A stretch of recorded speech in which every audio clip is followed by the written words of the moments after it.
Fisheroos, and welcome to another episode of GENBA no Kizuna. Did I say GENBA or GENBA? Which one did I say? It's GENBA. It's with the M, but I'm questioning myself. I'm slowly trying to get used to that rule again. I forgot it for so long. Oh my god. Anyways, hold up. My OBS just glitched out for a second. I could not get Gospel's message in. What's going on? Did I oversleep that much? Is this a glitch in the Matrix? Did I die? How's book club already back? What kind of dark magic is this? This got me so off guard. I know, this is like one of the first times in so long that we've actually had book club weekly. Has it been like a year at this point since we actually started having book club weekly? Well, we're here. And we're having book club weekly again, hopefully. I feel in the wind it's gonna happen again. I just, hopefully. All right, hold on. Let me drink some tea for a second. I haven't talked much today, and I think that shows. My voice is a little scratchy. I haven't talked much. I've been working on a bunch of stuff in the background. Oh man, anyways, sorry I was a little late coming in today. I had, like I said, a couple of things going on in the background, but we are here and like it hasn't been that bad. It's not that bad, so it's fine, it's fine. Anyways, this is our Monday book club where you guys distract me as I tried to read a visual novel. Hey Angie, sorry I was 6 minutes late. No, I'm just glad you're here. Welcome in. We really just started, so you are not late. I mean, I guess technically I did since I wrote his death. Wait a second. Did you kill the Yakuza guy? I mean, yes, but no. It's like, are all authors now like the culprits of the mysteries that they made? Oh man, let's get into this, shall we? Okay, last we left off, we like investigated stuff. Helpful. I was like, oh, it was just last week. I don't need to look up what we did. Now I'm just like, wait a second. We were in the laundry room. We found blood on Amber's outfit. The plot twist is that GENBA is really just my elaborate confession. Oh god! Gospel confirmed me the T-Rex. It explains so much! Oh my god! Okay. Let's see if I can voice act. Hold on. I might need more tea for this. If I'm gonna be voice acting Ryunosuke again... and Mr. Yakuza, he has a name. Kuro? I think that was his name. Anyways, Mr. Yakuza's fine. If I have to be voice acting Mr. Yakuza again, my voice is gonna just die. Alright, let's get in. So, this is it, huh? Right, he's going to meet the boss. I forgot about this. All right. The fabled back corridor where Jurichan collapsed, and from where Hazuma-kun entered the main hall shortly after the Rex had collapsed as well. Fish Clown, welcome in! Let's see. According to the map, the library, from where you can reach his room upstairs, should be right behind me. To the left are a bathroom, a storeroom, the dining room, which is connected to the kitchen, and that door straight ahead leads to the eastern exhibition room. And then, of course, the corridor branches off to both the backyard and main hall. Also forgot to ask Angie! Did you eat your solid foods? I did, in fact. I had a sandwich, and it was good. But yes, I have eaten. Have you eaten, Faith? It's pretty late for you, isn't it? Have you eaten? Alright. And then, of course, the corridor branches off into the backyard and the main hall. So even though it may literally seem pretty straightforward at a glance, it's essentially an important hub connecting a number of places, some of which are directly linked to the case. It's too bad we neither have the time nor manpower to examine all these rooms in detail. Then again, I can't imagine most of them to hide anything useful, and in any case, we gotta prioritize the places we know Kuro's been to, so... I mean, he could have walked through here. I don't know. Ate some pasta like an hour ago. Ooh, what kind? God, I love these. Let's finally take a look at the backyard as well. Oh, hold on a second. That's... Ooh. Yeah, that's a surveillance camera up there. And it's pointed straight at the door. Definitely recording too. Meaning that it might have captured Kuro when he went outside and came back in. At least as long as he took this route instead of the stairs in the laundry room. But I guess that's something the footage can clear up for us. We definitely gotta check it out. I'm also curious about the camera itself. It's the only one I've seen around, and its placement is peculiar to say the least. Like, why just monitor the back door and from the inside at that? It was the twirly kind. I see you have the same sort of pasta vocabulary that I have. Oh. I'm also wait, I think I read that. Yes. Like, why just monitor the back door and from the inside at that? Sure would love to hear the reasoning behind that, but... better save that for later. Because I shouldn't keep the chief waiting any longer. Not unless you want to get yelled at. Good luck, man. Caution, beware of the raptor, huh? Well, thank Buddha that thing's caged now. Is it? We're about to see. Alright, so where? Ah! Oh, Buddha fucking crap! He looks severely pissed! I enjoyed saying that line more than I thought I would. I'm definitely gonna get it now. Well, here I am, sir. I'm terribly sorry it took so long, but the others and I were actually right in the middle of an important discussion when... I just know butterfly-shaped pasta, twirly pasta, pasta that is small, and that's it. I see you have the same sort of pasta vocabulary that I have. Alright. What's going on? He hasn't turned to face me. Did he not hear me? Chief? Hello? Well, Shinpuku.exe is not responding. He isn't even moving a muscle. It's like he turned into an oversized garden gnome. That'd be a funny garden gnome. He looks mad. Mad, incredibly disturbed. You know, take your pick. What the hell's going on with him? And what's he so fixated on anyways?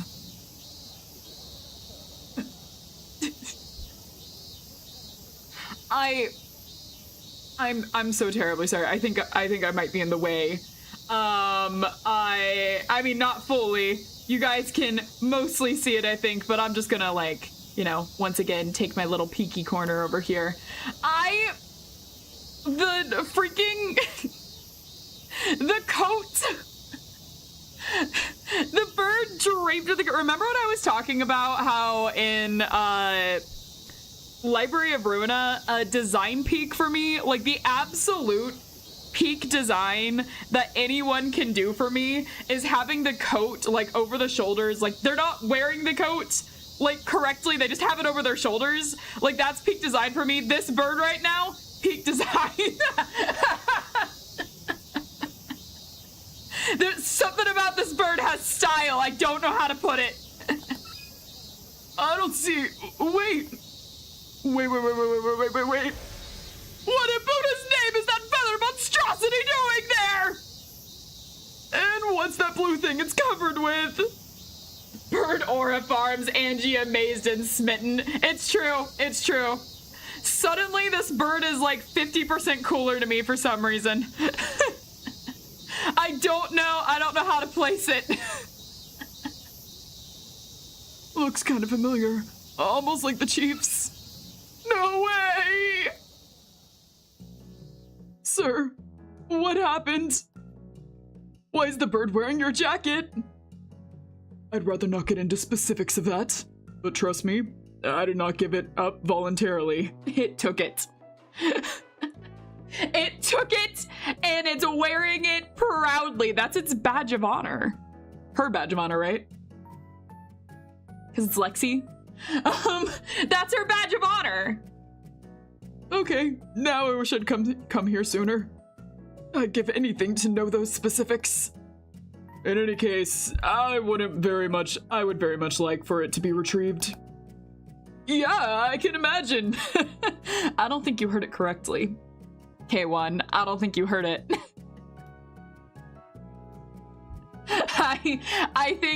I'm not sure if you heard him correctly.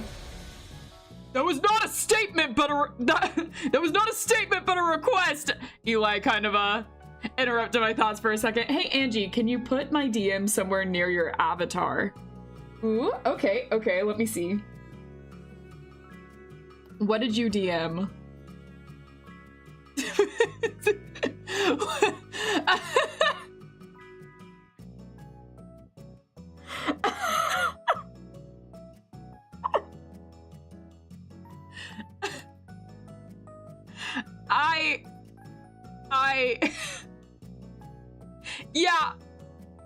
Yeah, I can put that. I sure can. Hold up. All right, hold on. Just gotta come around to a few. All right. Yeah, I can sure put that. I can put it near my avatar, yeah. All right, the first request has been made. Actually, make that an order! Or maybe I shouldn't have come altogether. Awesome. I want to point out, Clown, that your message got auto-translated by YouTube, but it translated it to the same thing. So, okay. He's not animal control, not his job. It's about to be our job. Or maybe I shouldn't have come altogether. Why is the beast out in the open anyway? You know, as opposed to being locked up in that secure-looking shed over there? I was curious about that myself. I made abundantly clear to Officer Mizu that the bird was to be locked away, and she told me that it was. But clearly, that's not the case. Well, knowing her and how affectionate she's been towards the flying nightmare, I'd wager she felt bad about putting it behind bars. Now, if you're done stalling, I'd appreciate if you'd finally go fetch my jacket, Officer Genba. Why me? It's your jacket! You go get it! Is what I'd like to tell him. But I get the feeling that this is gonna strongly affect my evaluation and whether or not I'm gonna get kicked out of Ryugatsu Police Force. Now we're just getting petty. I can't understand that he doesn't want to... I can understand that he doesn't want to get near the damn thing, but I've been scared by it too. Quite literally, in fact. I can still feel the pain from when it buried its claws in my shoulder. How am I supposed to go about this without getting completely mangled? Well, guess I gotta go fast and snag his jacket while zooming by. You think you can outmaneuver the bird? Okay, let's take bets on this. That's my only option. Also, a word of advice. Do not...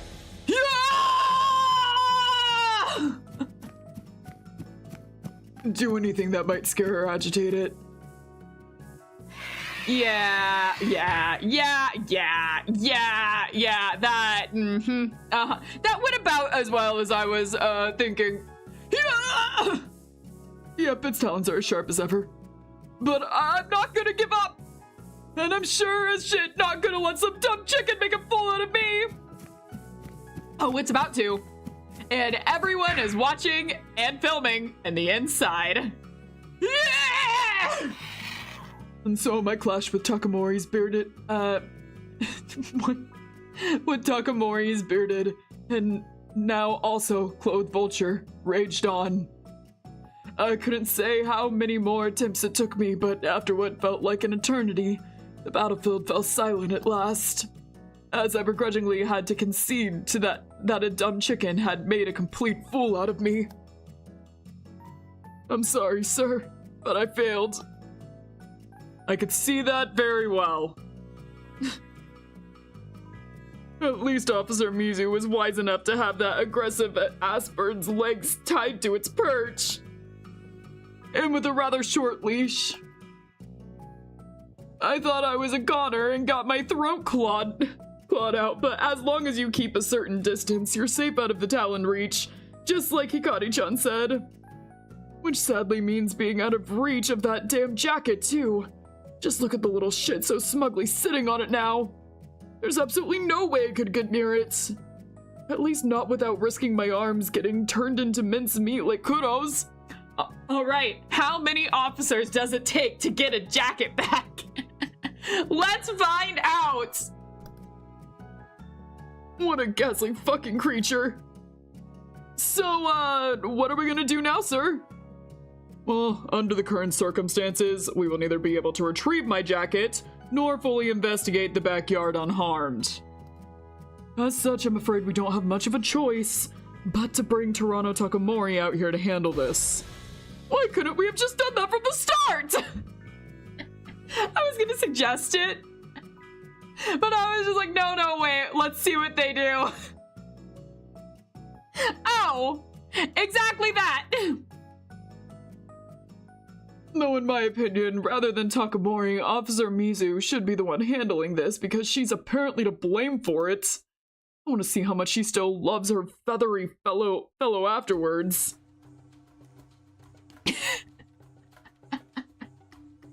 That was worth it. Short, but that was worth it. All right, that leaves us with only one option left. Let's go check in with Mizu.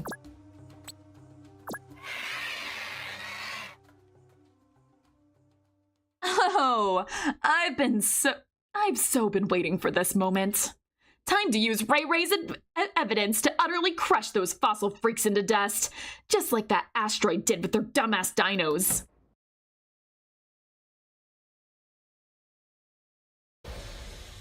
I'm back, losers!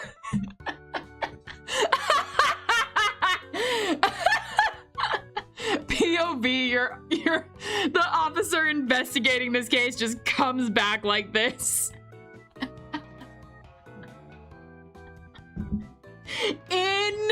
Incredible. Most professional cop ever. Oh my god.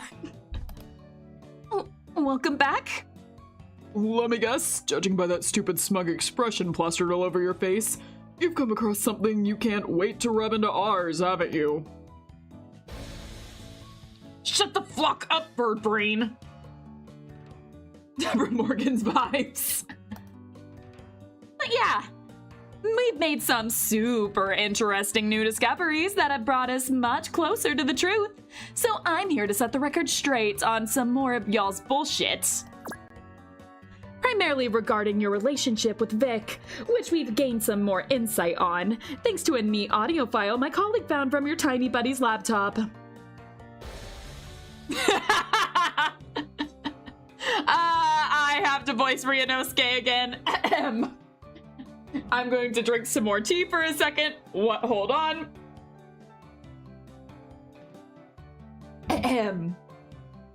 Excuse me? What business do you have snooping around on my laptop? It's an investigation, man. I don't know what to tell you. This, you know, it was out. We guessed the password, actually. You really should work on making that a little more, not obvious. But, yeah, it's like, I don't know. This is an investigation. I don't know what to tell you, man. And how the hell did you even access it? I think your bigger concern should be the combo between you and Vic you recorded on it, and how hard you screwed yourself by doing so, given what the two of you discussed. What do you mean? No, he's not gonna do well with this. That we not only Okay.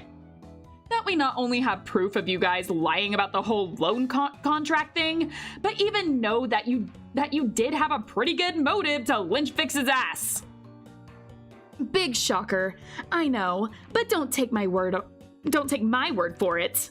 Let's hear it straight from the Grunt Boy's mouth. Himitsu smugly played the audio file for everyone to hear. Oh no! Did they even fully know? Yeah, try and translate what I said. Huh? Now that's the faces I was looking forward. Alright, I thought she was confused for it. Now that's the faces I was looking forward to see. Angie Lumine. Yep, quote me on it. I take it there ain't going to be any further lame-ass attempts at desperately trying to put a somewhat positive spin on your relationship with shitty old Vicky now, are there? Thought so. Damn, does this feel satisfying. Alrighty. As telling as the contents of that audio file may be, it still left me with a bunch of questions, and ideally, I'd like to direct them at the guy who recorded it. So, I was wondering. You up for a chat now, my little bud? Fine. That was way more scratchy than I intended. Fine. Nope. Where the fuck did his voice go? I have to, dig back in order to do it. Fine. Let's just get it over with. The hardest voice that I have to do award goes to... Freaking finally! To think it took this much time and effort just to get him to talk to me again. I'm sure he's still gonna continue putting up resistance and trying to worm his way out of this, but at this point, I should be well equipped to deflect whatever BS he's gonna throw my way. So let's show him who's boss and subdue that irritating grump-ass dragon for good.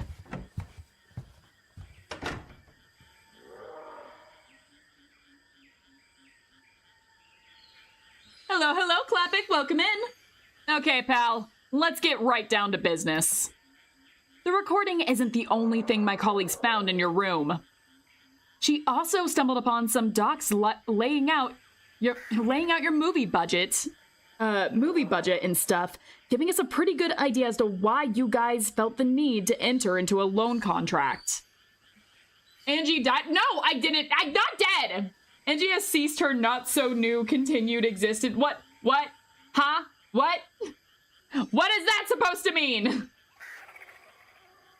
don't yeah that! What is that supposed to mean?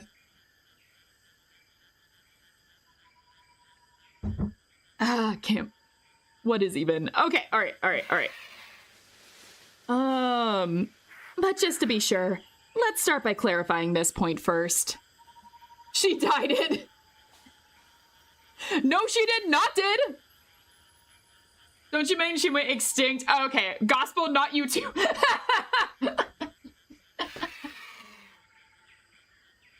Even as when a number is divisible by 2. Okay, listen, you. Okay, where are we? You didn't have enough money to pay for everything you needed to realize your movie, and rather than give up on some things, you decided to just get some extra financing through a loan instead. That about right? Or was there anything else playing into that decision? I knew it.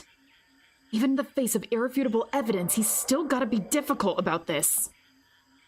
Come on, let's cut the crap and not needlessly drag this out any further. You're the one who just said you wanted to get this over with, didn't ya? That was gonna be my line tomorrow. What do you mean it's your line tomorrow? All right, it's true. I screwed up while doing the initial budget calculations and only realized when I received the invoice from SL. I wasn't willing to make any sacrifices and compromise my vision. However, so yeah, that's why I went for a loan. Simple as that. That's a pretty irresponsible and reckless choice, I must say. I'm surprised your friends were totally cool with it. They didn't know. Huh? I took care of the financial stuff by myself.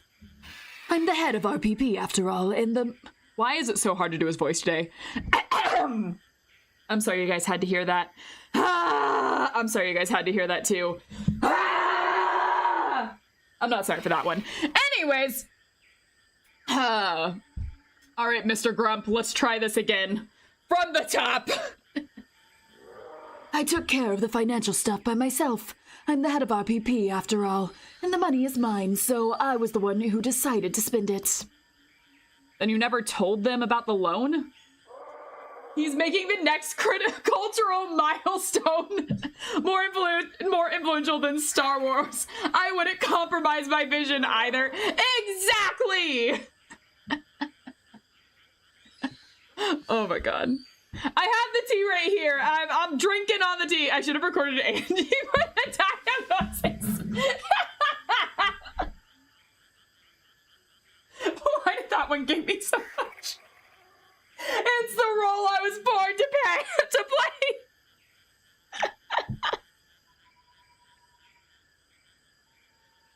play. Okay, we're slowly drinking the tea. We're not laughing while we're drinking the tea. All right. And you never told them about the loan? I never intended to, at least, because I knew that they'd try to talk me out of it. Which was why I was hoping to keep it a secret, but... That's not how these things tend to work out, do they? Well, how about you just give me the full story? Please don't tell me you're about to do a monologue, Ryunosuke. I don't know if I can take it. You know I'm gonna find out anyway. If not from you, I'm sure the others will tell me what they know. Now that the lid's been blown off your bunker of lies. Besides, you should realize that you're just making yourself seem even more suspicious by not explaining yourself. If you really are innocent and what happened to Vic was just an accident you feared to be wrongly accused of, then this is your chance to eliminate any doubt about that. I am innocent. All of us are. Because it was just an accident. Then explain things to me. Because you gotta admit, it seems super lucky for you guys. No more loan to pay off, and you can keep your home. This accident was just the thing you needed. Also curious how it occurred right after you had a pretty physical argument with Vic. He really is stubborn. Not even I was this difficult at his age. All right, guys. I'm gonna buckle up for this. Keep me in your hearts and mind. I gotta gear up for this one.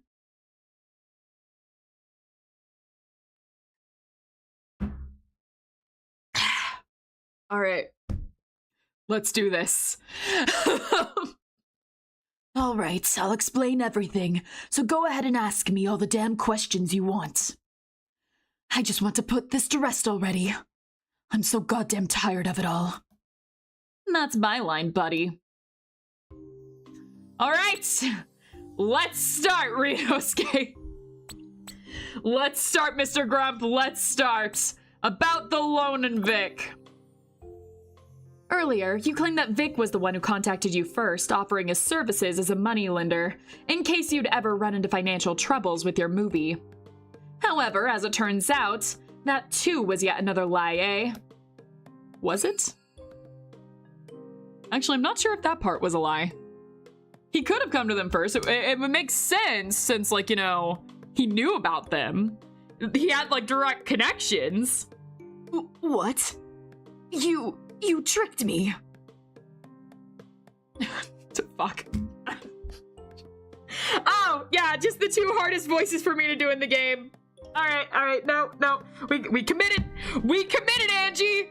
All right, look me in the eyes. You committed. All right. We're gearing up. Okay. No, I can remember this.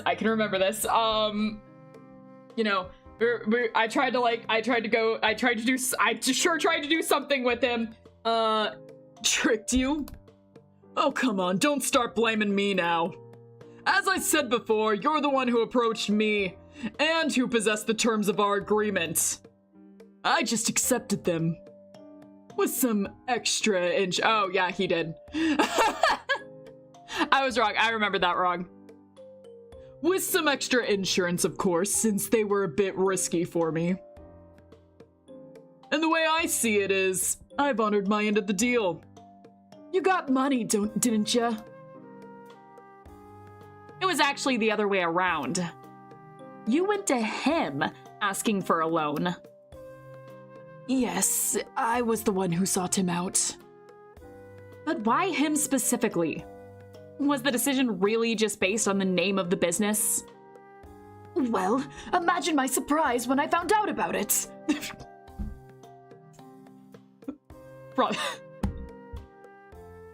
Boy!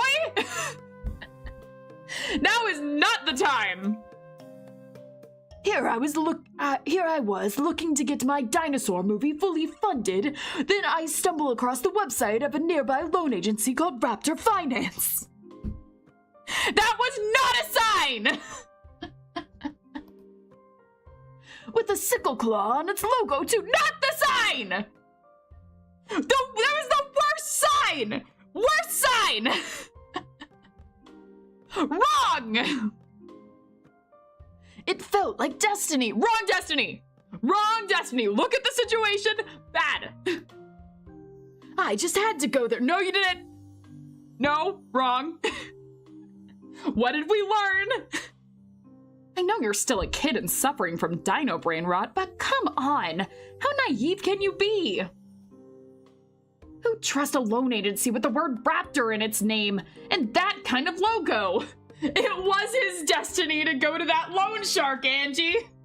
Bad destiny! Bad destiny! And it was the raptor suits that put him under, too. That should have been his sign. The raptor suits were too expensive. That's what made us go over budget. And you went to You went to the Raptor Loan Agency? The Raptors did this! Of course, I was a bit skeptical at first, because it sounded too good to be true, but I had to at least check it out. I know you're still a kid and suffering from dino brain rot. This describes Angie, except the kid part. Hey! You could have just put a period with "this describes Angie"! You did not have to add the last part! Oh. Let's see. So I looked up his number on the site, gave the guy a call, and made an appointment. And the moment I entered his office, all potential worries were blown away. Not only did Kodo come across as a really nice guy, there was also a number of dinosaur figures on his desk. Oh, this was the easiest deal that this guy ever had to make in his entire life. Oh, this was the easiest play that this guy ever had to make in his entire life. So I couldn't help myself and immediately had to address them, along with the name of his agency. It was instant. Oh my god. Got him wrapped around his Sokokwa. I mean, I suppose if I walked into a loan agency and they just had a bunch of fish stuff everywhere, I'd also be like, oh shit! I'd be pretty interested in the dinosaurs too, I gotta admit. The Yakuza was a nice guy. Oh, now I feel bad that he died. He didn't deserve to be eaten by the dinosaur he left. Okay, all right. So I'm once again gonna underline the part about being a loan shark. he acted nice, and just, he punches him later on. No. And even though he wasn't as knowledgeable as I had hoped. Oh, we don't say. He did know quite a bit especially about velociraptors. We had a fun conversation about them, and dinosaurs in general, and I could clearly tell that his knowledge had been born from a genuine childhood passion that he had at least partially retained into adulthood. Yes, I seem to recall a very traumatizing story I read early on. I wonder how he got this childhood passion for dinosaurs. Yeah, I can't imagine what that was. Oh boy. When I finally told him about what the loan was supposed to be for, he also seemed very interested in our movie and asked tons of questions about it. And because of all of that, I thought he was the right guy. Loan shark! That I could trust him. Loan shark! But in the end, it was all just an act. Yes. Right from the very moment I met him. Don't go quiet on me, baby. Hey, you ain't starting to cry now, are ya? Come on, Ryu-chan, did you really trust me? You really thought I was genuinely interested in this garbage you're making? Damn, boy. I've met a ton of naive people, but you're something else. Well, loan sharks do tend to lull in their victims with fake personas. It'd be bad for business if they'd show their true colors right away, and in this case, the shark must have had an easy time fooling his prey. Super unfortunate coincidence, but it's like the kid himself said before. Even a vicious loan shark can be a dino enthusiast. Yeah. Unfortunately, the mindset of no one who likes blank is bad is not always true. So what about the deal you cut with him? Can you elaborate on that? The loan was supposed to be paid back in monthly installments, but with a steep interest rate. Our financial situation didn't allow for it, so I proposed something else. If he'd wait until the release of our movie, I'd use the profits from it to pay him double of what I'd owe him. Of course, he was understandably apprehensive and very doubtful about a teenager's movie ambitions. I admire your confidence in your project, but you gotta understand that it's a bit risky business business move for me. Even if it works out as you say, it's a lot of money I won't get back for a while, so I at least gotta have some reassurance that I'll get something back, no matter what happens. So is there anything else you could offer me as collateral? And you simply offered him your home? I was firmly convinced that the success of our movie, and I still am. Otherwise, I wouldn't even be doing this. From the beginning, it was all or nothing. That's why I quit school to focus on this project. Sometimes, you just have to take risks and get ahead in life and make your dreams a reality. Yeah, oh, his eyes sure are bright. His eyes sure are bright right now. And I was more than willing to make that bet. Well, it's not like he's fundamentally wrong, but there's a big difference between taking reasonable risk and showing pure recklessness. Especially when it comes to blowing all your money on a pet project and gambling away the very home you share with your friends. It's like he thought he had nothing to lose and just went all in. Come to think of it, didn't Shinpin find out something about him having some sort of cancer? Could it be that he seriously... Yeah, we haven't addressed that part yet. In any case, as I said before, there was no way I could tell the others about it, so I didn't.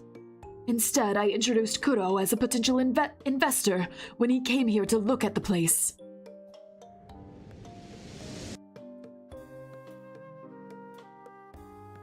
Once again, he acted real nice, and when I showed him the animatronic and the progress of our movie, seemed very excited about it. I'm sure he did. The others had a good first impression of him, too. Well, except for T, that is. He's been wary of him from the start. Can you remind me, who his trauma... How... Wait, what is the question? How his trauma love started? What is this?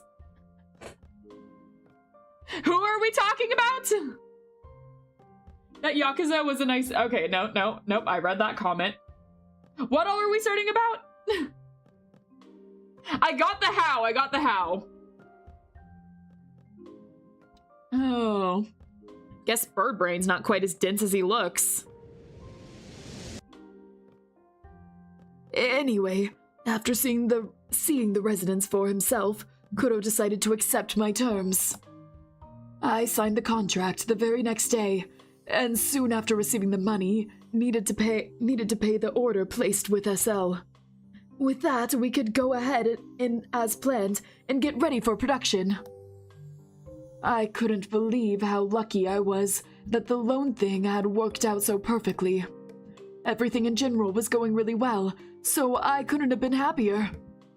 Pretty sure Vic must have thought the same after realizing what a sweet deal he'd made. I kept Kuro updated on our progress, since he seemed so curious about it, and he continued to be very kind and supportive, but...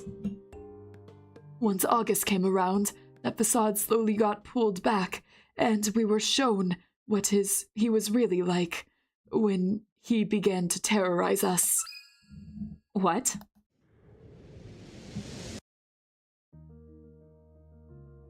Oh no. I have a bad feeling. I mean, I've had a bad feeling for a while. I have a really bad feeling about what's going to happen at this point. I'm gonna drink some tea. I have a bad feeling for my throat too. I'm gonna drink some tea. I just get this feeling I'm gonna need that. Kuro, what are you doing here? You didn't mention that you were going to visit today. Yeah, I was just in the area and thought I might as well drop by to collect my money. Hold on. Okay. All right. Okay. Yeah, I was just in the area and thought I might as well drop by to collect my money. So, would you be a good boy and grab it for me real quick, Ruchan? Kinda in a hurry. Your money... I can't keep switching voices between you two! Okay, alright, no, it's fine. It's fine. I've got this! I can do this! I can pull myself together! Your money? What are you talking about? Voice acting final boss! That's what it feels like. Have the JoJo meme of approaching this. And it's just these two over there in Dio's place. Alright. Come on, don't play dumb now. You know exactly what I'm talking about. You asked for a loan and I provided it. And now it's time for you to pay up. With interest, of course. But we agreed that I'd have until next year to... Don't try to fuck with me, you little shit! That did not come out the way I wanted it to. I was like, it's not working out. The voice isn't just, I can't keep switching like this. Okay, all right, we're fine. We got this. Okay, all right. I'm gonna go through this. You think I'm fucking retarded?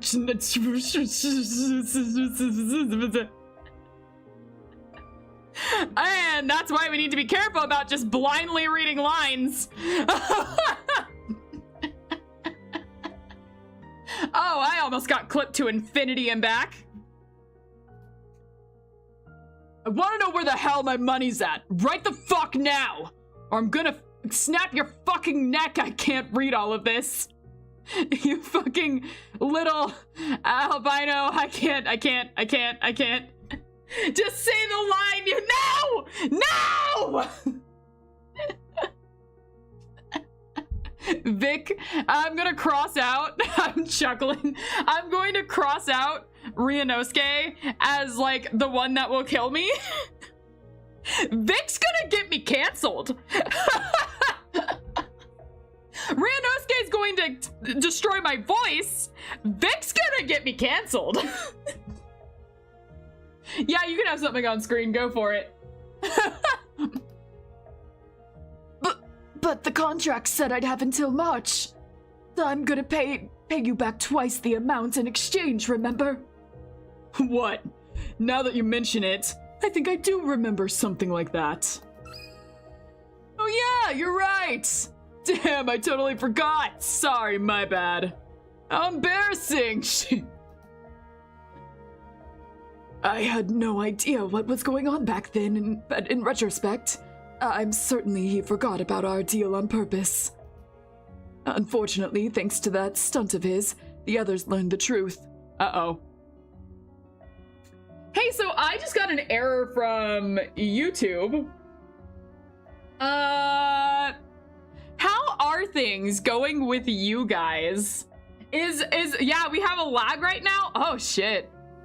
It's been a while, hasn't it? We haven't really gotten one in like quite a while.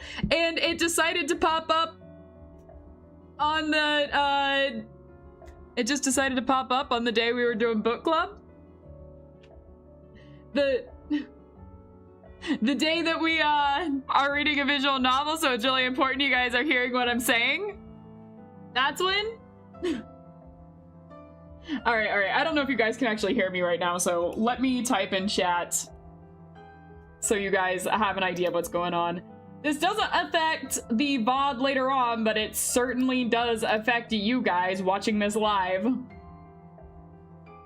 All right. Yeah, I see this.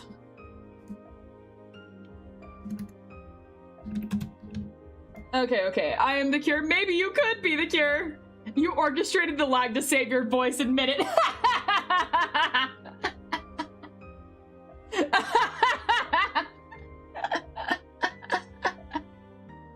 Oh man, that would be something, right? Gospel's on to something. The first mystery has been solved.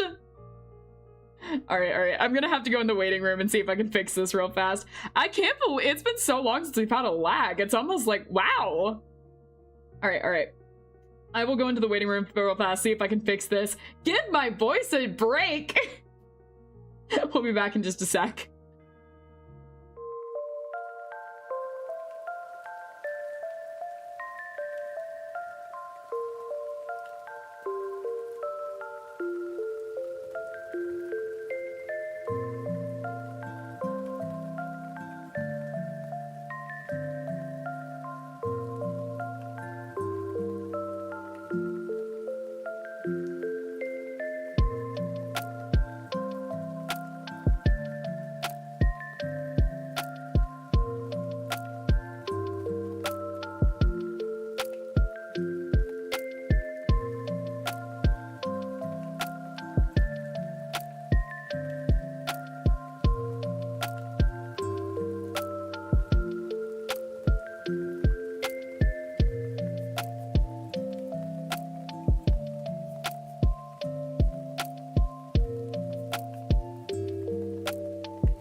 Okay, I am back. OBS says it's good now, but YouTube says that there's still a problem. So you guys just let me know if I still need to change a few things or like, you know, try and fix it, but OBS says that it's fine, so I'm gonna go with what that says for now. And hopefully you guys will still be able to hear me. Anyways, now that my convenient placed lag has given me a nice little vocal rest. Let's continue on with this. What's on screen right now? Right. Unfortunately, thanks to that stunt of his, the others learned the truth. Hey, Ryu, what's going on? What's this about a contract? Uh-oh. I don't like where this is going. Yeah, just don't lag the stream again, Angie. I'm not trying to lag the stream! I don't want the stream to lag! Oh, I immediately know I'm comfortable and I don't like where this is going. All right. We got this. I am channeling the loan shark, not fully. I'm channeling the loan shark right now. I gotta get this voice. Oh, hey there, beautiful. Been a while, hasn't it? You might not remember me, but I sure as hell remember you. What was that name again? Amber? Ah, yes, beautiful name for a beautiful... Fuck. Of course. All right. Yeah, Amber, that's right. That facial expression is what I'm making right now. Hold on, let me, all right, imitating. I feel the same. You know, if you like this movie business, but you're getting tired of the kiddie program, ring me up. I'd gladly help you make a debut in the grown-up video market, if you know what I mean. That's...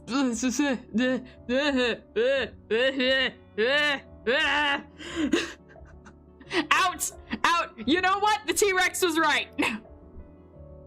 Could even be your on-screen partner. Stop talking. Yeah, Faith has it.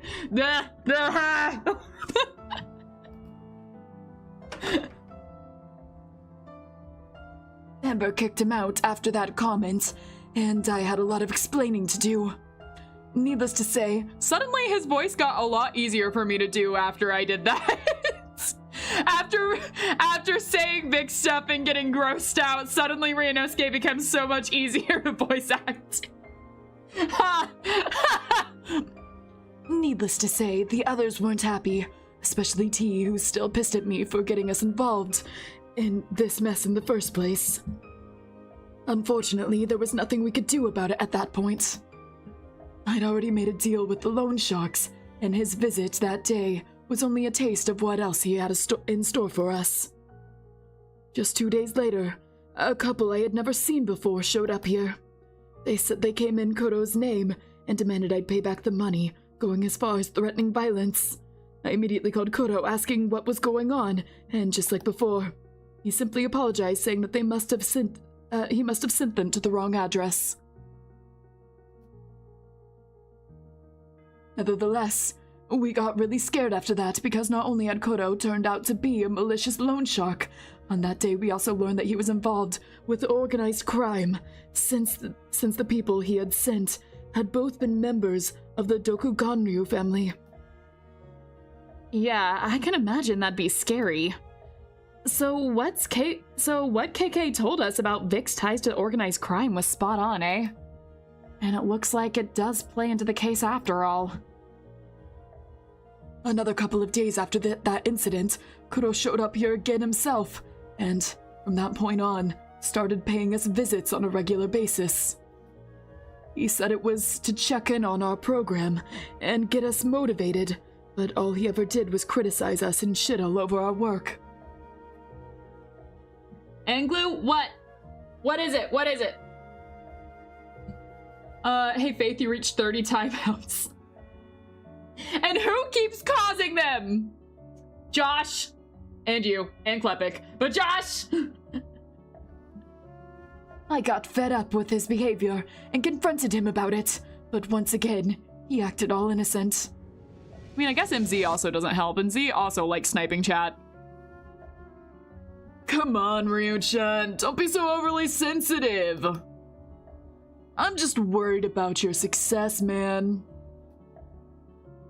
Yeah, they also really like sniping chat. MZ was the one that kind of started the chat sniping. They, if I'm remembering correctly, they were the ones that started the chat snipe. That was like a Vampire Survivor stream, and like MZ was just like, all right, people, start volunteering for it. Oh, man. It was actually me. Did you start it? You weren't a mod then, but were you the one that said like, hey, shoot me? And MZ, complied? All right. Oh, no, wait, you paid. You paid MZ to shoot Faith. I forgot about this. You hired a hit. You started the paid hit in chat. I paid MZ to shoot people. Yeah, I'm remembering it now. It's all coming back to me. That trauma's all coming back to me. I watched all of chat die that day. I'm remembering it all. All right, Vampire Survivors is a violent game, guys. Okay. Come on, Ryu-chan, don't be so overly sensitive. I'm just worried about your success, man. I mean, this is about my financial future too, eh? So I'm just offering some constructive criticism, that's all. Shit. That's what he said, but in reality, he was just hanging around acting like an ass all day. What pissed me off even more than him booing our performances or insulting my script, however, was the way he treated the girls. Oh, no, I'm gonna really hate this, huh? Not only did he continue his sexual advances towards Amber, constantly hitting on her, touching her inappropriately, and throwing all kinds of No! Slurs at her, no! He also kept making demeaning comments about Shiku, especially regarding her appearance. What's that? Come on, speak up, Flatty! I'm sorry, but I can't fucking hear you! And stop the fucking stuttering already! How the fuck am I supposed to understand a word that comes out of you? Like, I'm not saying, nope. And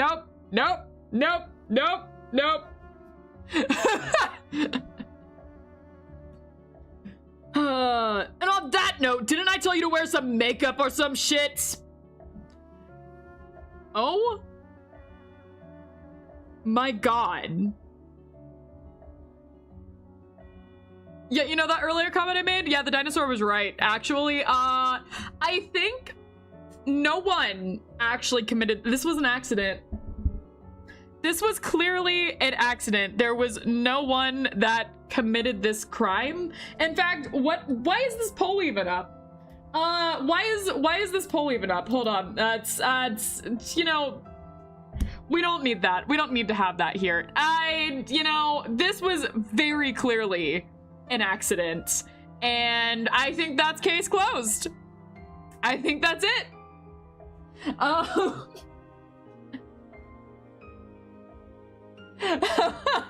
can't believe. Oh no. All right. Let me see. I missed a few of chat. Yeah, well, I guess I'm not seeing the rest of chat because Klepik just got sniped. Never mind. I won't see that. Vic actually is the worst. All right. Well, I sort of knew it with him being a loan shark, but shit, man. I thought I'd be able to say the next line, and I still can't say the next line. I was like, oh no, it's cool. I'll be able to read whatever the next line is. Nope, it got worse. Actually, it got worse. I'm sorry, but at some point I really started to enjoy writing the worst piece of garbage imaginable. You did great. Go off. It's that's you did a great job. I'm not saying it as not on this YouTube. Not when I fear YouTube. So I'm not saying it, but you did a great job. All right. Oh, man. No. Oh, I feel so bad for Shiku. I feel bad for all of them, but Shiku. Again, there sadly wasn't anything we could do about it. Angie, what? Okay. Or rather, we didn't dare to because we were too scared of the potential consequences. Just the fact that Amber kept rejecting him made our situation so much worse. In the beginning, we enjoyed that she was playing hard. He enjoyed that she was playing hard to get, but eventually lost his patience and became even nastier and more aggressive. Oh, no!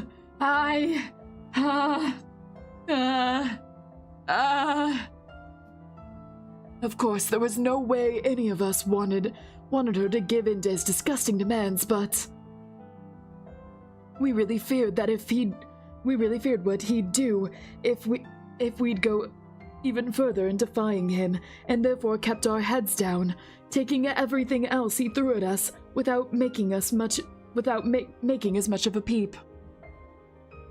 Topic wants you to put his image on screen. Oh, okay, all right.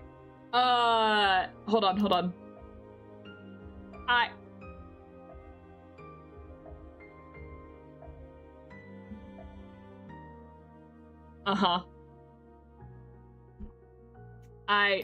I seem to notice that there's a theme on the images we're putting up for book club today. I can't put my finger on it, but there seems to be some sort of theme happening here. I don't know, maybe you guys can tell me. Maybe you guys can like let me know what you notice about the Oliver request today.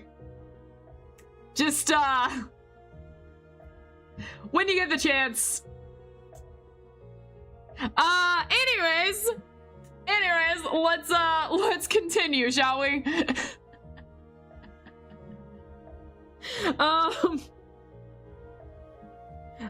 We really feared what he'd do if we'd go even further in defying him, and therefore kept our heads down, taking everything else he threw at us, without making as much as a peep. Internally, however, I'd really had it with his attitude. He'd made turning our lives into a living hell for more than a month, and it all accumulated this morning when he showed up here to tell us that we'd have to vacate the building within the next 2 weeks. And of course, he had waited for us to wrap up shooting. Right on the day of our celebration, he dropped by to ruin everything. He had been after the residents from the start, but the fact that he decided to wait until today to tell us after putting us through so much shit, that alone should tell you exactly what kind of person he was. I drew, yes, Angie, it's dinosaurs. Possibly the most insulting thing you could have said. Wow. Anyways. IDK Discord was up last year. When did we get the Discord up? Has it been a year? I think it's been under a year. I think it's,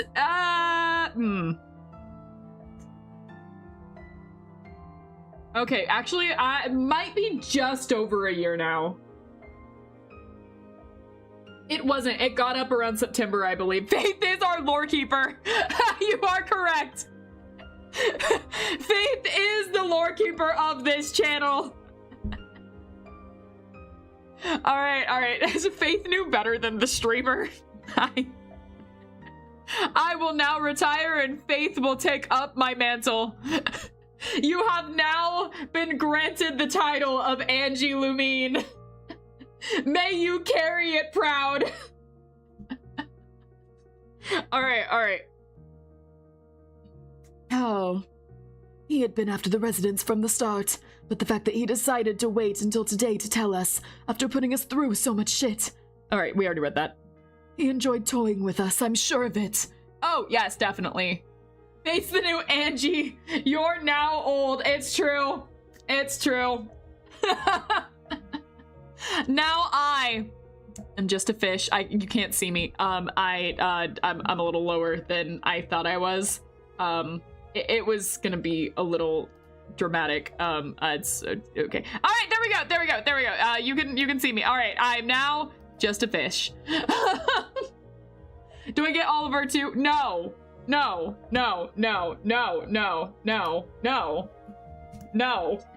don't get Oliver too. Oliver doesn't come with the package. You have to find your own Oliver. You have make your own companion. Okay.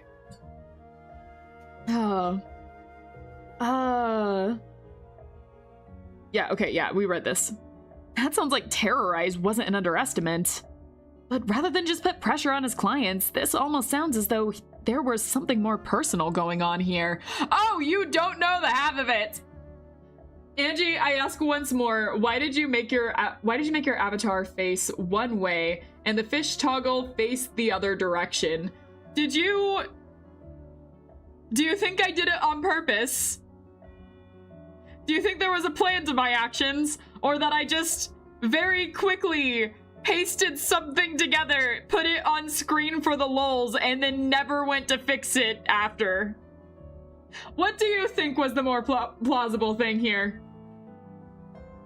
No, I just want you to say that you're stupid. Oh, okay, yeah, I'm stupid. I'll say that daily. You don't have to trick me into saying it. I'll just say that. Yeah, I'm fucking dumb. Anyways, next, what were we doing? Oh, right. Okay.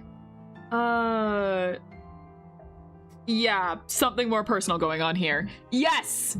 Absolutely, clip. Why are you clipping that part?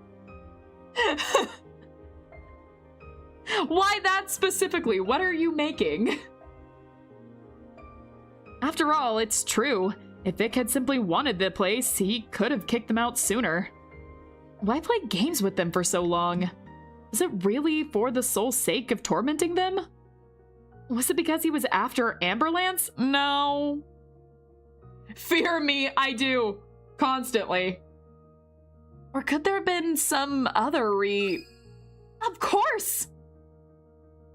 You know, I think there might have been a bit more to why Vic treated you with pure viciousness. What do you mean? The doc did a bit of research on him and found out something super interesting. Apparently, Vic's mom used to be your grandpa's research assistant. What? So it is news to you. It sure as hell is! Yeah, it's not even a laughing matter. It's actually, if you read the story, it's, awful. It's awful. It's like, whew, I can't be a fish for this. It's awful, man. It's awful. It was traumatizing. It's like, you know, it's not good. Angie, after saying something with 1000% clip potential, why are you clipping it? I mean, yeah, you know, I guess I have that coming. That's, you know, true. You know, as a streamer, I suppose I shouldn't be surprised by any of that. But still. I have more footage of you than your family. Wait. Actually, maybe not, but you get the point. You made me think about it for a second. I was like, huh, how much footage does my family have? Quite a bit, I think. My, one of my cousins he made a lot of movies. Not any, like, blockbuster movies or anything, but he would make a lot of movies. And I appeared in a lot of them, so, like, oh, maybe. Not yet. I'm in the fish tank and Finding Nemo, obviously. Anyways. All right, let's see. Makes sense given that he didn't even makes sense given that he hadn't even been born when Sutsu got fired. And the prof probably never had reason to mention her to him either. Sume Mikazuki was a doc of paleontology, just like your grandpa, and worked on a project with him here at the Kaseki residence, all the way back in 1993. And apparently, she even used to occasionally bring her at the time 10-year-old son along. You mean Kuro? Yepers. I guess that'd explain his knowledge about dinosaurs. Perhaps, but more importantly, it could explain why he wanted to torture you a little. How so? Himatsu fully recounted Sume's past to Ryunosuke. Oh no. Okay, I'm gonna play, Melver, say something controversial if you need me. Got it! Ooh, what controversial thing should we say? All right, chat, line up. I'm about to do a tier list with all of you.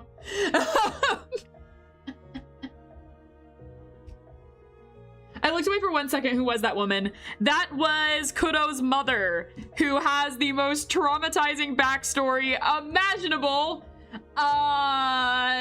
You know, I'm sure they're gonna mention it, but I highly recommend looking back on that episode because that episode was a really good one.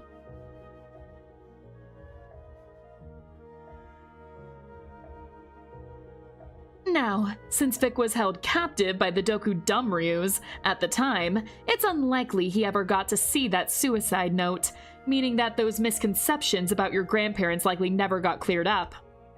In other words, right up until today, he might have at least partly blamed them for everything, including his mom's death. As a kid, he obviously didn't have the means to do anything about it, and might have even forgotten or simply moved on over the years. But when you approached him for a loan, and he came here to check out the residence, I'm sure it brought back memories. So you're saying that it reignited his anger at my grandparents, but since they had already passed away, he decided to take out on me instead. Maybe. Maybe he was also jealous of seeing you lead the kind of life he kind of theoretically would have had if his moms had gone differently. Whatever the case, it's all just speculation, but it might give a little more context to his actions, even if it sure as heck doesn't justify them. It would explain a lot of his behavior and comments in retrospect. Although it's still hard to feel sympathy for him after everything he's put us through. Yeah, definitely. Absolutely. Like, his actions are his own and he was awful. He was horrible. I feel bad for the 10-year-old kid, not the man that he became. I feel bad for his mom. All right. Even knowing that, ironically, even we seem to have had a lot more in common than just a passion for dinosaurs. Say the lines of Vic, the ones from the past 15. Now! I'm back from playing Melbourne. Welcome back! Who said the controversial thing? All right. Now that I think about it, it's true. Both of them grew up without their parents. It's unfortunate. Under slightly different circumstances, who knows? Maybe Vic would have become an actual member of their little raptor team and genuinely lent a claw. The AU that we wish we could have. Anyway, I sure didn't expect that even I would learn something new about our relationship to Kuro here. But I guess it's been perfectly illustrated what it was really like. And with all of it out in the open now, I'll be blunt. Yes, we hated him. I can understand why. After all that, I can understand why. Yeah, I read those few lines and I hated him. No one Melvers an idol game, Angie. It's the name. Oh, I see. I clicked something and that was it for the day. Got it. And yes, we're glad he's gone. However, that doesn't mean that we've killed him. Call it a super lucky accident if you want, but I assure you that none of us had anything to do with it. Come on. Even you gotta admit that it's hard to believe, especially after all your lies up until now. I've already told you. I was afraid of you cops coming to the wrong conclusion, so I talked the others into lying about the whole thing. I may be naive, but even I could tell what was going to happen if we had told you all of this. And again, to remind you, he was involved in organized crime. That's why we were already scared of simply being defiant, but actually laying a hand on him. Not in 66 million years. What do you think his associates would do to us if they find out that we killed him? True. That is true. But... And don't tell me that's why he tried to make it out to be an accident. You think they'd care? The fact that he died here is incredibly suspicious, as you will undoubtedly agree. Not to mention, just because Kuro's dead doesn't mean that our loan contract was nullified. We still owe money to the family he's affiliated with, so someone else will take his place. Nothing's changed, essentially. If anything, Kuro's death only makes our situation worse. Because they're probably gonna come to the same conclusions as you did, and who knows what they're going to do to us. That's why Shiku's been terrified. We're pretty damn fucked. So as you can see, we had absolutely nothing to gain from killing him. Only more to lose. I gotta admit, he does make some really good points there, but he's also made very clear that he's anything but capable of sound decision making. Wait. 66 million years sounds specific. Angie, can you tell us, our beloved dino nerd, whether 66 million years has anything to do with dinos or not? 1, it's a reference. 2, ah! Alright. Do you guys have cuteness aggression? Yes. Yes, Klepek, my cat is right next to me. I absolutely have cuteness aggression. Oliver, are you here? Oliver! Oh, I just heard him. Hi, baby! Oh, you actually came to me! Hi! Come here. Oh, you're the sweetest ever! You actually came when I called! Oh, I love you! Oh, alright everyone, say hello to my cat. Everyone say hello to Oliver. He's sitting on my lap now. No, he's not eating the cables. He's sitting on my lap. Well, standing on my lap. I only have my emotional support plush, Dilophosaurus. You know what? That counts. Oh, baby. You can actually sit in my lap, you know. I'll play with you in my lap. If you just sit down, I'll be able to get back to reading.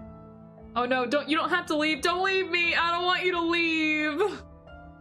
Oh, okay. All right, fine.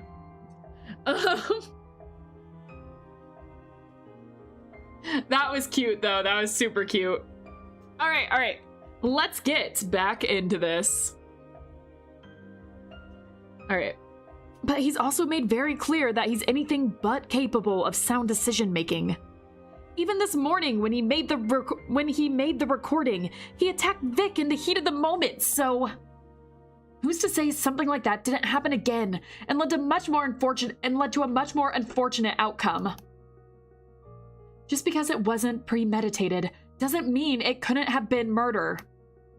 Depending on the circumstances, we could even be talking about justifiable homicide here. But whatever the case, even if the specifics are still unclear and the motive I was banking on somehow got severely deflated just now, there's more than enough evidence to suggest that this wasn't a lucky accident. It just ain't sufficient enough to pin any of them for murder yet.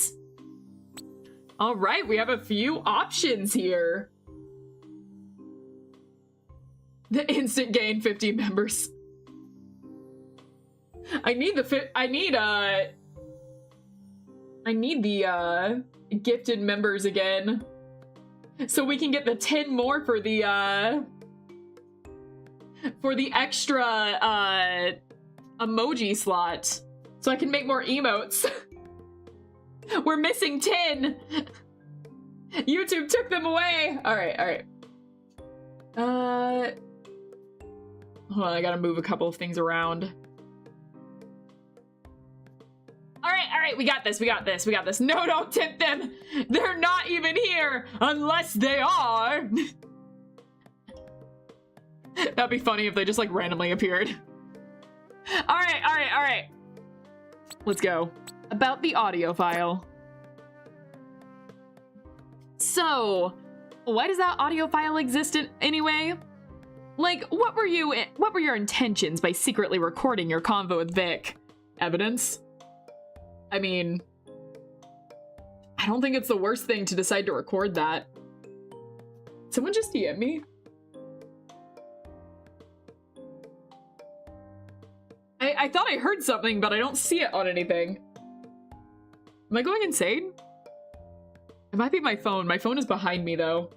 All right, I can't look at it right now, so I guess I'm ignoring that. I wanted to have proof of his threats, his lies, his crimes, of everything. Because even though he had explicitly warned us not to even think about it, I was willing to take— Yes, you're going insane. Fuck! I knew it! All right. Woo! Hi, Faith. Everyone say hi to Faith. They're on screen. You're on TV, Faith! All right. Because even though he had explicitly warned us not to even think about it, I was willing to take yet another big risk and finally go to the police. I just didn't really know what else to do anymore. At least that was my initial plan, but... Then you ended up losing it and captured yourself assaulting him, rendering the recording useless. Let me repeat this since you didn't answer me. Oi, Angie, do you want... I don't know. I don't think I can read that. It disappeared from screen clapping. How am I supposed to know? How am I supposed to know what it said? Do I want what? I don't know. I couldn't read the rest of that. Well, I guess I'm ignoring it still. I won't torture you. I'll look at it. I'll look at it. Do you want to have a say about your own character? Check Discord. Right now? Are you talking about the character you're creating in your game? I don't care what you do to me. Do whatever you want.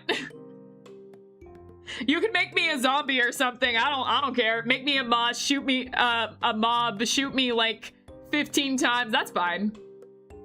Of course not right now. You guys are allowed to do whatever you want. All right. Then you end up losing it and captured yourself assaulting him, rendering the recording useless. Which is why you had to resort to other more drastic measures. Bulgy! You had to come in on that? Bullcrap! Will you stop with the baseless accusations already?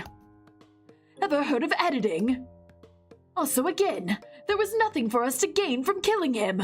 Not to mention, we had 2 more weeks before he was going to kick us out. So there was still time to find another solution, and therefore no need to do anything rash. As a matter of fact, just letting him screw us over was probably the best course of action. That's the conclusion I came to after mulling over my argument with him. because while I was listening to it to check if I had gotten everything on file, I realized he was right. Sure, I didn't want to lose the residence, because it had a lot of sentimental value to me, but it's not like our lives depended on it. Arrested any dinosaurs yet? No, but we found out Gospel's the T-Rex, so we may be arresting them. That's a possibility. All right. Let's see. We could have easily moved into Shiku's place next door, so things would have worked out fine somehow. At the very least, we had a few avenues open before considering anything drastic. Gah! The motive is crumbling apart even further! Now I really wonder, did they do it? The whole Roberta thing does seem to suggest it, but then again, he's right. Given everything he's told me, why would they resort to murder? Is there something else we're still not seeing here? All right, what about Vic's visit today? Okay, now that we've established that Vic had the zilchest of interest in cheering you guys on, or whatever, and that his real reason for crashing your shoot was to inform you of his decision to kick you out and take your home, I'd love for you to finally tell me what the frick really went down this morning. Sure can't have been that... Alright, sure can have been pretty, eh? Well, believe it or not, but what you heard in the recording really was the worst of it. T and I were right in the midst of arguing over the footage when Kuro burst into the studio. In typical fashion, he started off acting all nice, wishing us good morning, asking how we were doing, how the shoot was going, telling us he believed in us all before. Oh yeah, and by the way, just a heads up, but I need you to vacate the building soon. He casually dropped the news that he was going to take over the residence. Are you quoting me again? I want to say that what you just said got auto-translated by YouTube once again into "they're burning." Lol. And what was that you said, Faith? Acha blah. Yes. Clearly, that was clearly the translation to that was "they're burning." Lol. Obviously. All right, moving on. Okay. Oh, my poor cat.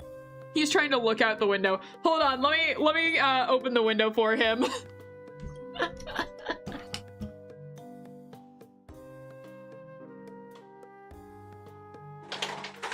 Here you go, baby.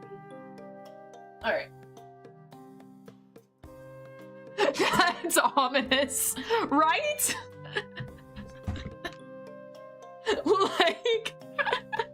like what?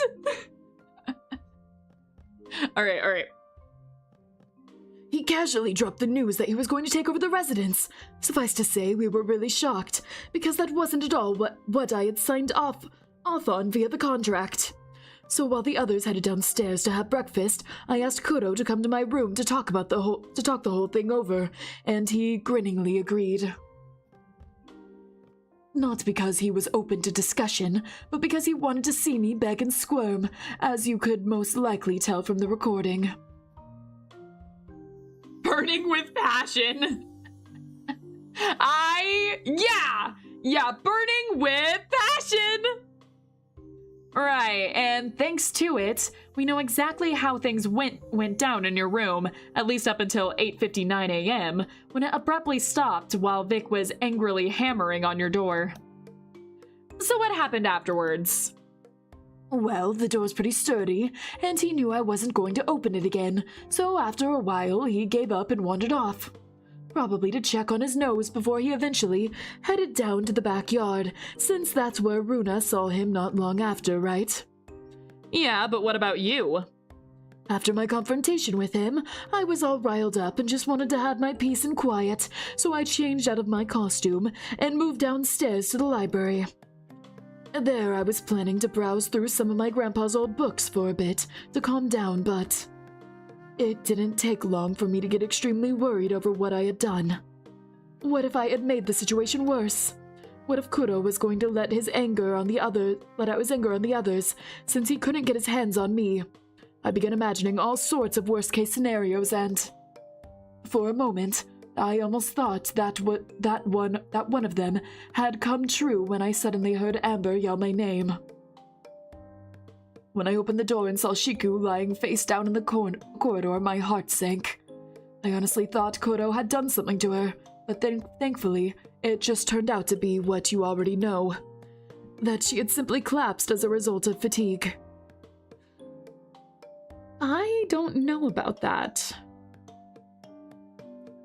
So, I mentioned before, I do have kind of an idea of what I think happened. I think I have my theory on who I think did it. And like, I'm gonna say, I think it was, like, I'm gonna say part of it. I think it was Shiku. And it's not just because of the jacket. It's not just because of the jacket, but like, I think it was Shiku. And it's because of a lot of what she said earlier with that she remembered him being dead or something before she passed out. But like, she thought it was a dream. And then like they talked about like the raptor clip being like actually super sharp and everything. There's also a few other things that go along with it. I'm kind of saving it, but like, if it turns out that I'm right, it's gonna hurt, because I don't necessarily think she meant to. Or even if she did, I think she might have been really justified in it. So if it turns out to be right, oh man, I don't know. Legitimately everyone so far, I could see a case for it of like, oh, it was them. It's just that everyone else feels too obvious. It feels like, you know, how to put it? It's like, it feels careless. Like they've even mentioned with like some of the evidence so far, they picked it up and like, it's like, why would they just leave this out in the open? Disclaimer, no one here actually condones murder under any circumstances aside from what does aside from Angie mean? I was agreeing with that. Hold up. Wait. Anyways, oh man. Yeah, with the full stop of murder is wrong. It's gonna feel really bad if it ends up being Shiku. It's gonna feel really, really bad, but it's just everyone else is too obvious. It feels like the evidence was just carelessly left, which makes me think that they planted evidence and were trying to like get us off the actual trail of who it was. And the only one that I think doesn't have obvious evidence pointed at them is Shiku. Now we haven't really investigated, I think is Toronto. I think we haven't really investigated him much. I think we're getting to that. But like there is like, you know, with all the feathers lying around and everything, my initial gut response was that, oh, it's gonna be him. And then it switched to Amber, and then it switched to Rinosuke, and then back to Amber again. I've suspected Amber so many times in this game, but like, you know, I jokingly said Shiku a lot of times. I actually think it might be Shiku. I actually think it might be, and it's gonna hurt. It's really gonna hurt if that ends up being the case. Anyway, that's my guess. I'm gonna lock it in. We're not done with chapter 5, but I'm gonna lock it in. And, you know, everyone gets to point and laugh if I'm wrong, and if I'm right, I'm gonna let out the saddest The saddest victory cry of my life. But like yeah, I'm gonna lock it in. Not that we're getting the answer anytime soon. We still have a little ways, I think, before we get to an answer, but unless anything else comes up, that's my guess. That's gonna be my guess. All right. Let's go. Let's see. That she had simply collapsed as a result of fatigue. Of course, that was bad enough in itself. We discussed what to do and agreed on Amber taking care of her, and T cleaning up the kitchen and dining room while I was going to check if Kuro was still around. After not finding him in the backyard, where he'd usually hang around, I went to the main hall, and that's where I spotted him, sitting on the stairs.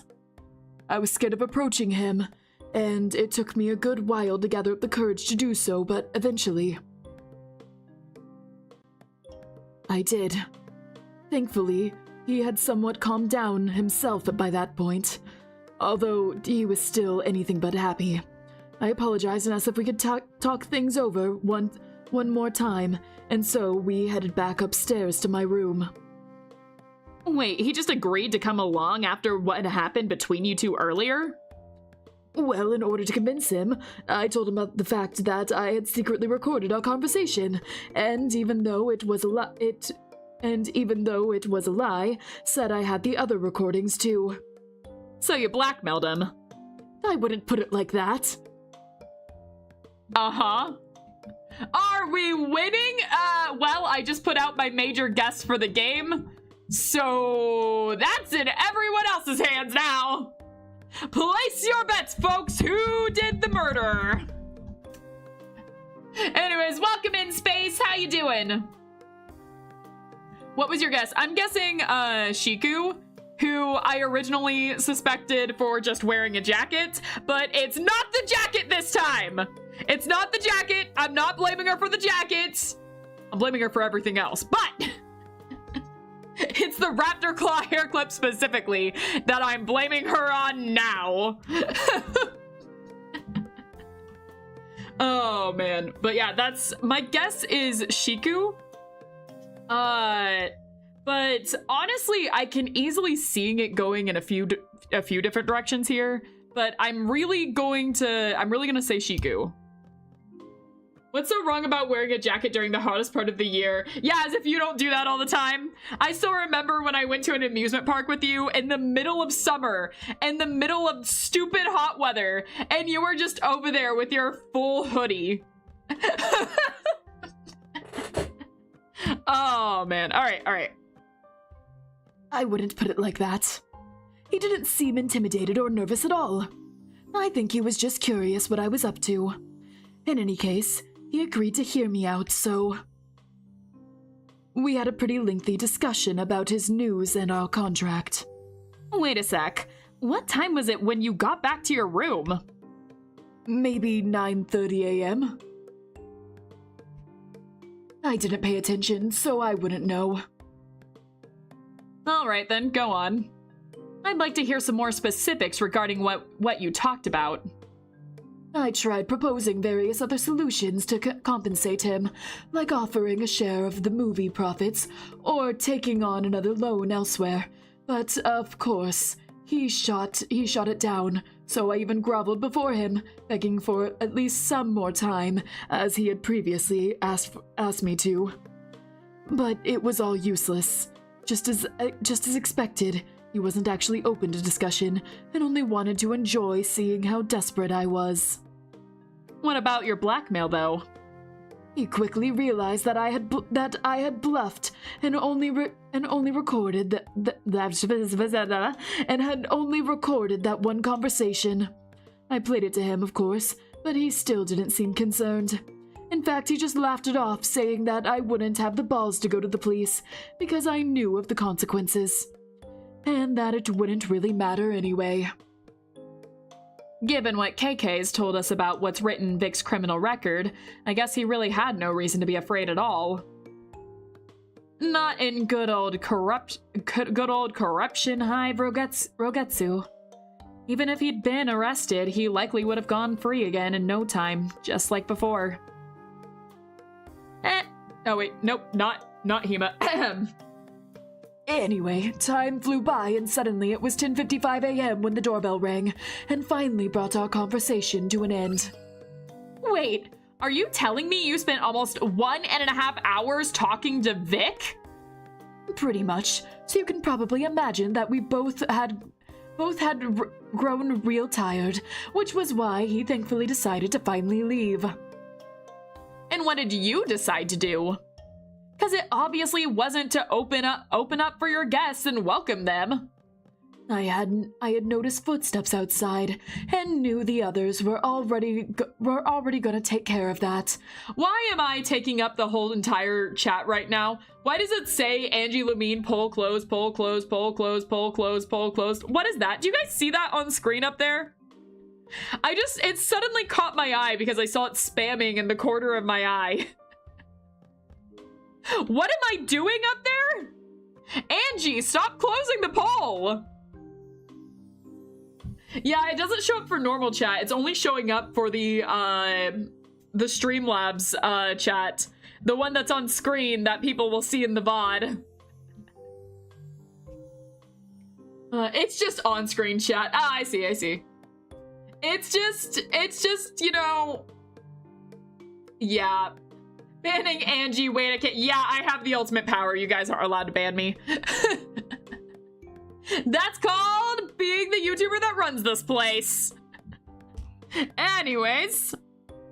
I had noticed footsteps outside and knew the others had already gone to take care of that. Besides, I desperately needed a toilet break, so unwilling to follow Kuro into the main hall, I chose to head down to the library to use the bathroom in the back corridor. And from there, I heard a loud commotion just a few minutes later.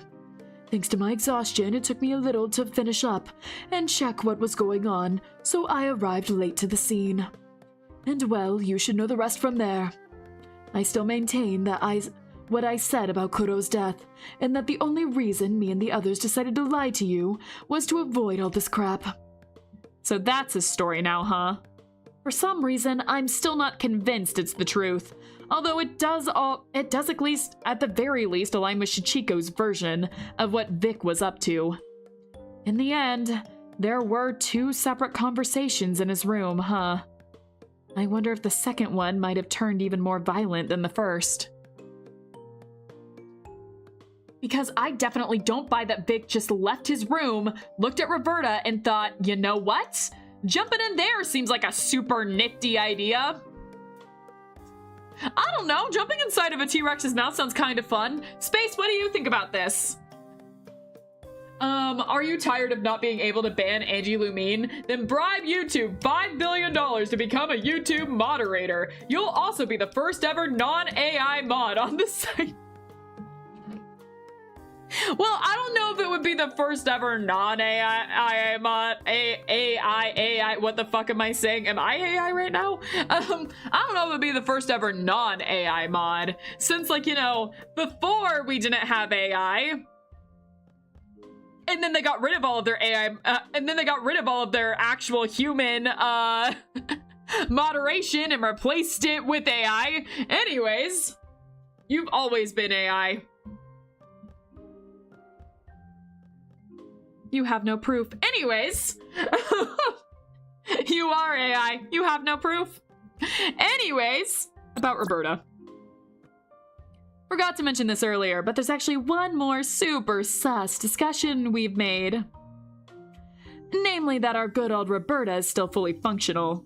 We found her telegraphy controls in your room, and wouldn't you know it, she responded super well to the input. In other words, the thing about her being out of order was just another BS turd for the pile. So what's your explanation for that, grumpy boy? Not sure what you're talking about. The animatronic was broken, I assure you. Then why she ain't broken no more? You telling me she miraculously started working again after crashing to the floor? Why not? Sometimes a little percussion maintenance can work wonders. Whatever problem was there, the collapse might have fixed it. Like a good whack can clear the image of an old TV. All right, yeah, we'll see if that one holds up in court. I like where we're going with this. I like this. I like sticking to this. But yeah, we'll see how well that one holds up. Guess I can't really deny that possibility. I've gotten a lot of stuff to work again through this method, from computers to washing machines. Still, I'm sure he's bullshitting me again. He ain't gonna admit it, though. Not unless I confront him with something that heavily brings into question Roberta's out-of-orderness before her tumble. And I think I should have what's needed to do just that.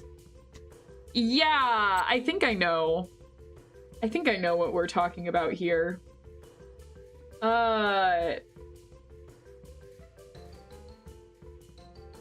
Right. I'm staring at everything like, Okay. I need to do this. All right, let's see, we got the safety measures, case overview, T-Rex animatronic, body original state, body recovered state, rapid pack reductions, and we're talking about the bite, right? Here we go, airplane control board. Yeah, that's like, we're talking about like the proof that like the bite thing was actually, like it actually bit down and that's why the fake blood was there. I don't know which one that would be in. Oh shit. I just did something incredibly stupid. I am in pain. I just did something incredibly stupid, and it's a little gross. So you guys are gonna have to deal with me for a second. I have a scab on my arm from a recent teeny tiny, super small surgery that I recently had. So I have a scar still on my arm from it, and something was itching, so I reached over and scratched it, and it's bleeding now. And it hurts a little bit. That stings a little bit. That's not great. Should I grab a band-aid for that? I mean, it is bleeding. Yeah, I should probably clean that up for a second. Might want a BRB screen. I might. I was like thinking and then suddenly was just like, ow, why does my arm feel like it hurts? All right, we'll just take 1 second. I know where the band-aids are. It'll take me 1 second. I'll just grab them. Be right back.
right, we are back. Okay, okay.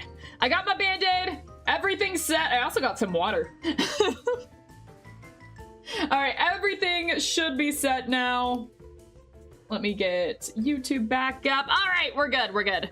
Okay, hope everyone is doing well. Hope everyone, I don't know what else I was gonna say. Usually I come up with something on the fly. The brain's not braining today. We're gonna go back in because I was about to say, like, we gotta solve a case, but the brain is also not braining today. So, solving might not be what we're doing today, but, let's find out. Okay, it's not the dragon tattoo. Basically we were talking about the bite mechanic. That, like, that's why all the theater blood was there, I think.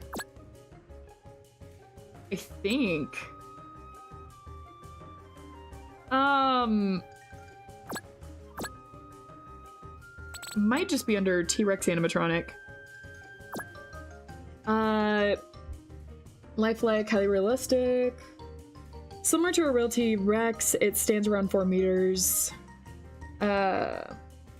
Enormous bite force, as well as resilient razor teeth. Oh, despite its collapse and claims it have been out of order, the animatronic remains fully functional and can be operated via a telemetry device in Ryunosuke Hazuma's room. Oh, and it has the bite action feature right here. So, yes, I think? Yeah, I'm pretty sure this is it. Okay, so if it's as you say and Roberta was indeed decommissioned before she gobbled up Vic, then how do you explain her showing off her gnarly chomping capabilities? If it's about Hiro's delusions again, we've already addressed them. Well, but here's the thing. It's no longer just Takashira who claims to have seen the big girl actively perform some chomping on Vic. Mooney now also corroborates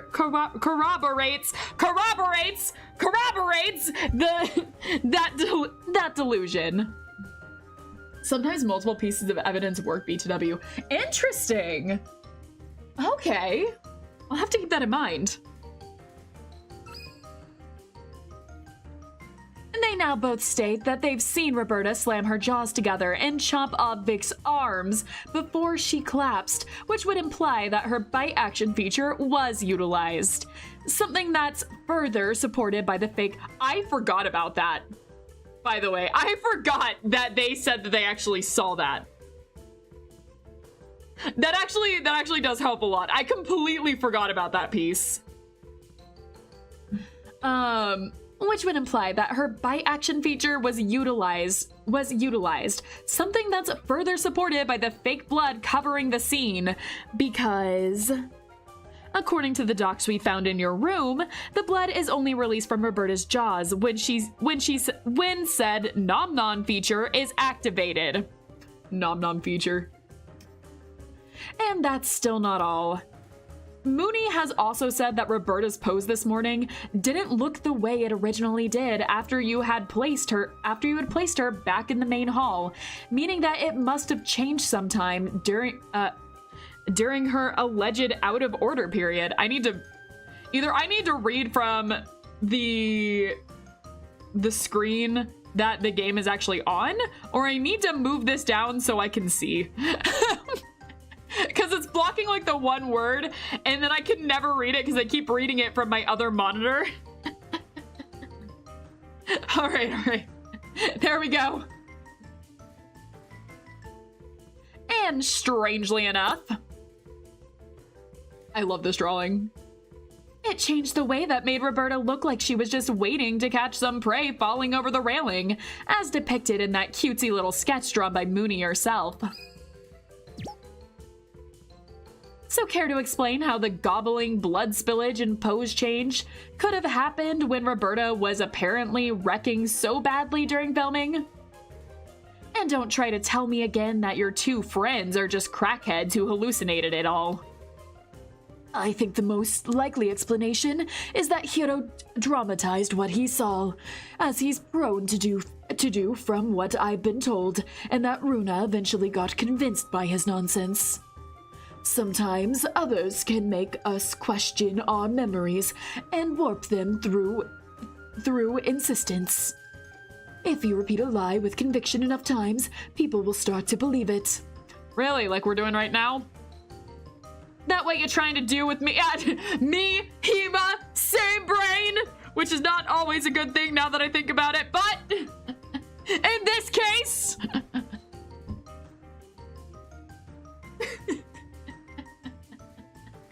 yeah. Oh, man. I'm the one who should be asking you that question. Oh. But okay, if that's still not good enough for you, I guess it's also possible that something was jammed inside the Rex, preventing it from moving, and when Kuro landed on its teeth and started flailing around, it somehow got fixed, and the bite triggered it by accident. Guys, remember to hydrate, Uwu? Fine, I'll hydrate, Uwu. Everyone else hydrate too. It's the rule. All right, That's the only other thing I can think of that could explain everything. Really, that's the only other thing you can explain of that could fix everything. Yeah, uh-huh. But I'm just speculating here. All I can say with certainty is that it didn't work until this morning. Not sure what I find more impressive, his ability to come up with suspiciously convenient bullshit explanations on the spot like that, or the fact that Shinpin basically predicted his response there almost word for word. So then, what about the post change? How do you explain that?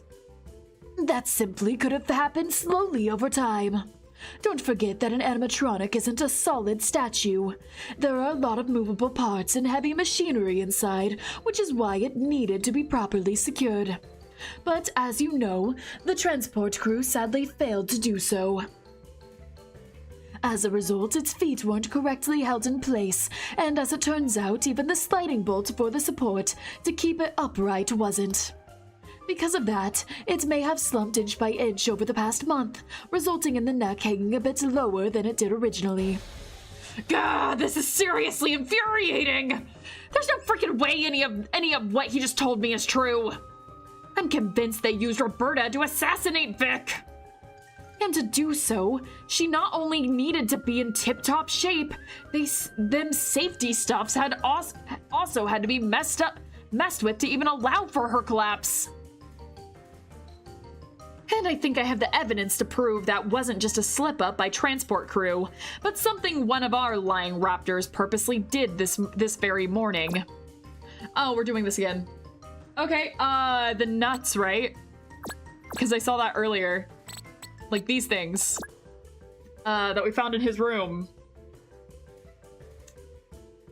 Total 7 nuts, Ryunosuke Hazuma's desk. I'm pretty sure this is it. What's that? A nut? Yepers. 1 out of a total of 8 we found. 1 right here in the main hall, super close to Roberta, and the other 7 in your room, right on your desk, along with the accompanying wrench. Did I just— No, you didn't! No, you didn't! No, you didn't! Clap it! Bad! Bad! Where's my spray bottle? Bad! Now, funny enough, Roberta's lacking exactly 8 nuts of this exact kind, which would have been needed to properly bolt her safety thingies to the floor. And that ain't the only part that's pretty sus about all this. The other ones when these... Someone's going to clip me saying that, and then someone's gonna clip me saying nuts and then put them together, and I've just, I've given the idea now. You're welcome, clippers! Enjoy! Okay. And the other ones when these little buggers appeared on your desk. Something we can only determine thanks to this. Oh.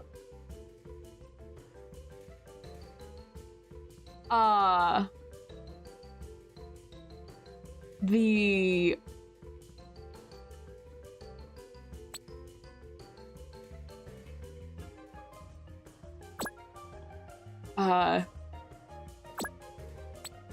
audio file? I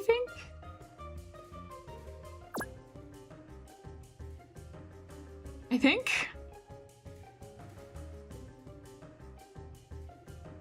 I read what she said and I was only half paying attention, but I think this. Oh no!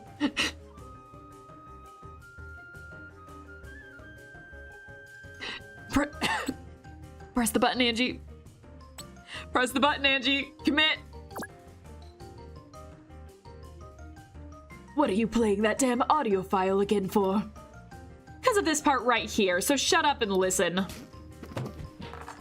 Yes! It's the audio. Yes. Okay. Ugh. All right, I don't have to say it again, right? I already said it once. I don't have to say it again, right? I don't have to. I don't have to say it again, right?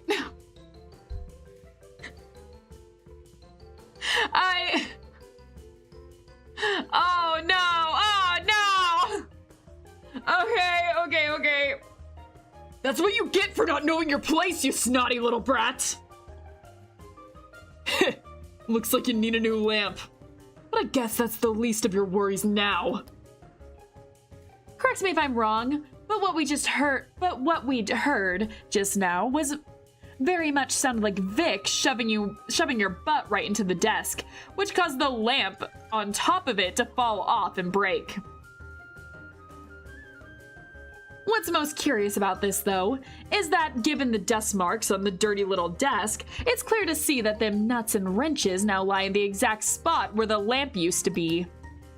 So if it only fell off shortly before 9 a.m., when the recording was made, that'd mean that both the nuts and wrench could have only been placed there this morning, sometime after the convo with Vic. And since they're on the desk in your room, I'm guessing that you're the one who put them there. So tell me, young man, why did you head down to the main hall to screw with Roberta's safety measures, if not to prepare an elaborate ploy to use her in order to rid yourself of douchey old Vic? I'm gonna be honest, when I chose audio file, it was kind of a panic choice. I didn't come to all of the same conclusions that she did. I was just like, places, evidence that show, in his room, the audio file. That was literally what was running through my mind. I'm like reading this now, like, oh yeah, that's really smart. Yeah, that's really smart. I wish I came up with that. Then I'd feel smart too. Would you stop trying to force this bullcrap theory already? It didn't happen. Sherlock Holmes!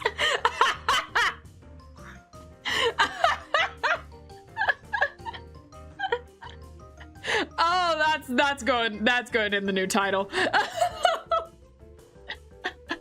For every mystery game I play from now on, that's just going in the title. Oh no. Okay. Oh yeah? The still functioning Roberta, your neighbor and her friend, the telescopic control device in your room, and now with these nuts and wrench all seem to say otherwise. Why is Gospel so creative? I mean, they're a writer, so it kind of comes with the territory. I already gave alternative explanations for most of these things. As for the nuts and wrench, I honestly have no idea how and why they ended up on my desk. All I can say is that I didn't put them there. Why the hell would I even do that? To purposely incriminate myself. What sense would that make, huh? Maybe it was Kuro. After I smashed the door shut on his face, he decided to get back at me by messing with the Rex. That's total garbo, and you know it. Not only are they free of his printaroos, but based on what you've told me, he wouldn't even have had the time to acquire the wrench and remove all of them nuts, never mind the opportunity to put them on your desk. At least not without you noticing. Well, sorry for taking wild guesses, but I know as much as you, so that's all I can do. And I know you're still vomiting big fat lies left and right, so cut the crap already, Dino Chio, and tell me the freaking truth. You're obviously backed into a corner, otherwise your fairy tales wouldn't keep getting more ridiculous than a T-Rex's tiny arms. Leave T-Rex's arms out of this! Only if you confess already! Make me! No! What's that? You can't! Because you've got no evidence to prove that I've told you it... I can't with this. To prove that what I've told isn't true. Well, crap. Looks like you've gotta live with that. God, I freaking hate this irritating tiny little schmuckosaurus!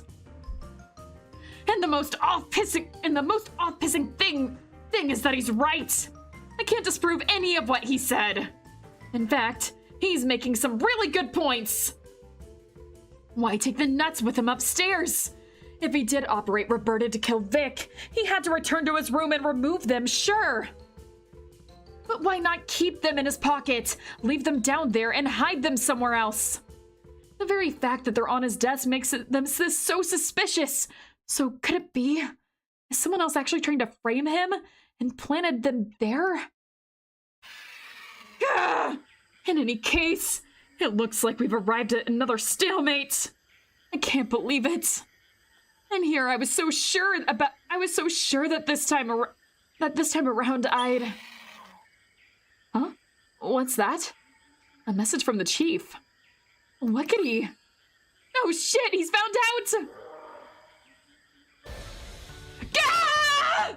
Why did the backyard of all places gotta turn out to be important? This is just my luck. What's the matter? Did it finally hit how tiny of a stegosaur brain you've got? Shut up! Something's come up, so I guess I gotta call it quits here for now. In other words, you've run out of bullcrap accusations to throw at me and need some time to desperately scramble for new ones. Gotcha. Just go back in there and tell Birdbrain to come out again. I was trying so hard to play that entire scene and just go with it while not laughing, because that whole section on the T-Rex's tiny arms legitimately had me like screaming. It reminded me of that whole oh god, what is that movie? What is that movie where like he summons the T-Rex and is like mind controlling him and the T-Rex can't get everyone and he's like, I have a big head and tiny arms. I just don't think this plan was very well thought through. I'm thinking of that and it reminds me of that. I used to quote that all the time. And just instantly that happened. I was just screaming. Bro's arm's as big as a T-Rex brain. As a T-Rex arm. You calling his arm small? I somehow managed to write what I wrote in the worst way. Nah, it's cool, it's cool. I really, really hate that kid. Gotta stay calm though, because I neither have the time nor energy to waste on getting all agitated again. Instead, I gotta use it on figuring out how to explain to the chief why the bird's not sitting in its mouse, or how to survive another trip to the backyard with that windbag. You calling for me? Maybe I can just blame everything on him. He threatened me with physical violence or something, so I had no choice but to keep the birdie outside. Hello? You're coming with me. The chief wants to see you. What? Why? Because you, sir, have a lot of explaining to do. Yeah, definitely not her. At all. What are you talking about? You'll see soon enough. Come on, this way, Birdbrain. Would it kill you to call me by my name for once? Just shut up and follow me! I made it more whiny than I intended. He's not... GENBA is more the whiny voice. I really, really hate that woman. The case file Raptor Pack account has been updated. And we have an outside thing to deal with. Sunday, September 12th, 2010, 6:16 p.m., Kaseki residence backyard. So let me get this straight. The reason you didn't lock up the bird in the muse was not because Takamori-san threatened to kill my entire family, but because he simply promised you to cooperate during the interviews and to stop reciting random dinosaur trivia.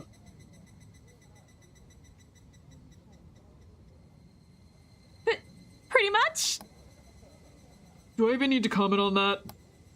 No. Well, I will do so anyway during a lengthy discussion you and I will have tomorrow morning. Until then, it might be in your best interest not to further violate any direct orders. Is that understood? Yes, sir. I'm super sorry, sir. I totally didn't think the backyard would become relevant to the investigation, so This is beside the point! If I give you an order, I expect it to be carried out. Yeppers! Well, let's just hope they're finally done yelling at each other now. I'm sorry you had to witness all that, my little sweetie. I'm sure the annoying police lady and her creepy-looking boss must have scared you a lot. Annoying? Creepy-looking. And let's not forget about the vile man who so viciously assaulted you. Exaggerate much? I'm the one who's been assaulted first, may I remind you? And I'm also the only one who came out of both encounters with the dumb feather face lacerated. You've been through a lot today, haven't you? I'm so sorry, my darling. I wish I could say this is the end of it, but unfortunately, I'll have to go back inside now and not only leave you here again all by yourself, but even lock you up for a bit, I'm afraid. Because that's what those heartless cops are demanding. I can see you peek at the chief there, but if you think that continuing to paint us as animal abusers will change his mind, you're sorely mistaken. Please don't be mad, my beauty. I promise Daddy's gonna be back soon. And when he is, he'll make up for it all by spoiling you like a princess you are. Until then, I'll at least leave you with a snack. So who's hungry for some tasty chicken bones, Is it you, my beauty? My beaky little glutton? Of course it is you. Oh, that was cute. That was kind of cute. It's eating bones. Yep, and quite a ton of them, too. Well then, see you later, my fluffy lady. Smoochie! Well, there you go. All locked up now. Thank you. I'm very sorry for the inconvenience and emotional turmoil we've been causing you and your bird. I promise that it won't be much longer before you can be reunited for good and release her again. However, until that time arrives, I'd like to ask you for your continued cooperation and to return to your exhibition room for now. Alright. Actually, before you go, there's one quick thing I've been meaning to ask. Yes? It's about the surveillance cameras. I've noticed one inside the corridor aimed at the other side of the door over there, and of course, there's another camera right above it, overseeing the backyard. So naturally, I was thinking that it must have filmed the victim this morning, right? Sorry to disappoint you, but no. Huh? The one up there is actually broken. If you look closely, you can see that its lens is all cracked up. That's because Kudo didn't like the idea of being monitored or having his calls caught on tape. So the The first time he came out here, he hurled a rock at it. What about the one inside? That one's still working, but obviously wouldn't have caught what he's been doing out here. Although, depending on how far he wandered off, it might have caught what he was saying given how loudly he tended to talk. Even if it's just the audio, it could be very useful, so where can we access the footage? From the laptop in my room. I've set everything up for the feed to be transferred to it. There's a folder on my desktop where the footage is stored. The password to access the machine is Lexia's best bird, all written together with the first letter of each word capitalized. Oh! Okay. Because I know I'm gonna forget that some way. You said first letter of each word? First letter of each word capitalized. Okay. Alright, I've got this. I've got this. Of course. Well, thank you. One last question, though. Why did you put up the cameras in the first place? To keep tabs on Kuro? Nah, originally I installed the one up there to be able to keep an eye on Lexi whenever I left her outside while I worked in my room. After Kuro smashed it, I got a replacement, but figured he'd wreck it as well, so I ended up installing it inside. Which I do have to admit, kind of was to keep tabs on him. He often dropped by unannounced and just entered with his own key instead of ringing the doorbell, so we could never be sure when he'd show up. Sometimes I'd leave my room and learn that he'd been there for hours. Even before he hurt my little fluff queen, I was always worried about leaving her alone with him, and wanted to at least have a way of telling whenever he'd enter the backyard. Anyhow, it's not been up for long, so no idea if he failed to notice or simply wasn't bothered by it, but luckily it remained functional. Even ended up recording him run back inside with his arms all bloody and crying like a bitch after the second confrontation with Lexi. You seem to have enjoyed that one a little. And you can bet your butts I edited the footage with a fun little clip. He died, man! Not that I think anyone cares at this moment. Not that I can blame anyone for caring at this moment. That's nice. Anyway, that was all, so once again, thank you very much. Alright then, Officer Mizu? Yes, Mr. Coolest Superintendent in the whole wide world, sir? You will escort Takamori-san back to the exhibition room now, and once you have done so, join Officer Shirayuki's investigation efforts. Supervision of RPP will be left to Officer Tateza. I'm not continuing with the interviews? No, time is running out and there are still places left to check, so we need to speed things up. I want Officer Shirayuki to examine the surveillance footage in Takamori-san's room, while you have a look at the rooms of Jura-san and Harding-san. Is that understood? Yes, sir. Okay, what's going on? Is the chief officially taking the lead now? Bye-bye, Lexi! Daddy's gonna be back soon, promise! This is my face that I make every single day I have to walk out of my house and leave Oliver alone. This is the exact face I make. It's also the exact face I make every time I leave the basement and have to leave you fish cakes alone. Enjoy your snack, take a nice little nap, dream of something sweet, and... Morning, Babushka Lamine! Good morning! Not Babushka, but good morning! Hope you slept well.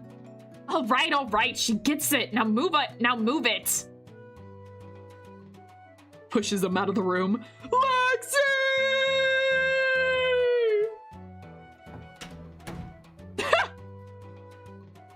Well, maybe the poor guy's just tired from the crap he's had to put up with today and wants to get this whole circus show over with already. Definitely couldn't blame him, especially after what happened here with the bird. Which reminds me. Sir, your jacket? Oh, right. Thank you, Officer Gin.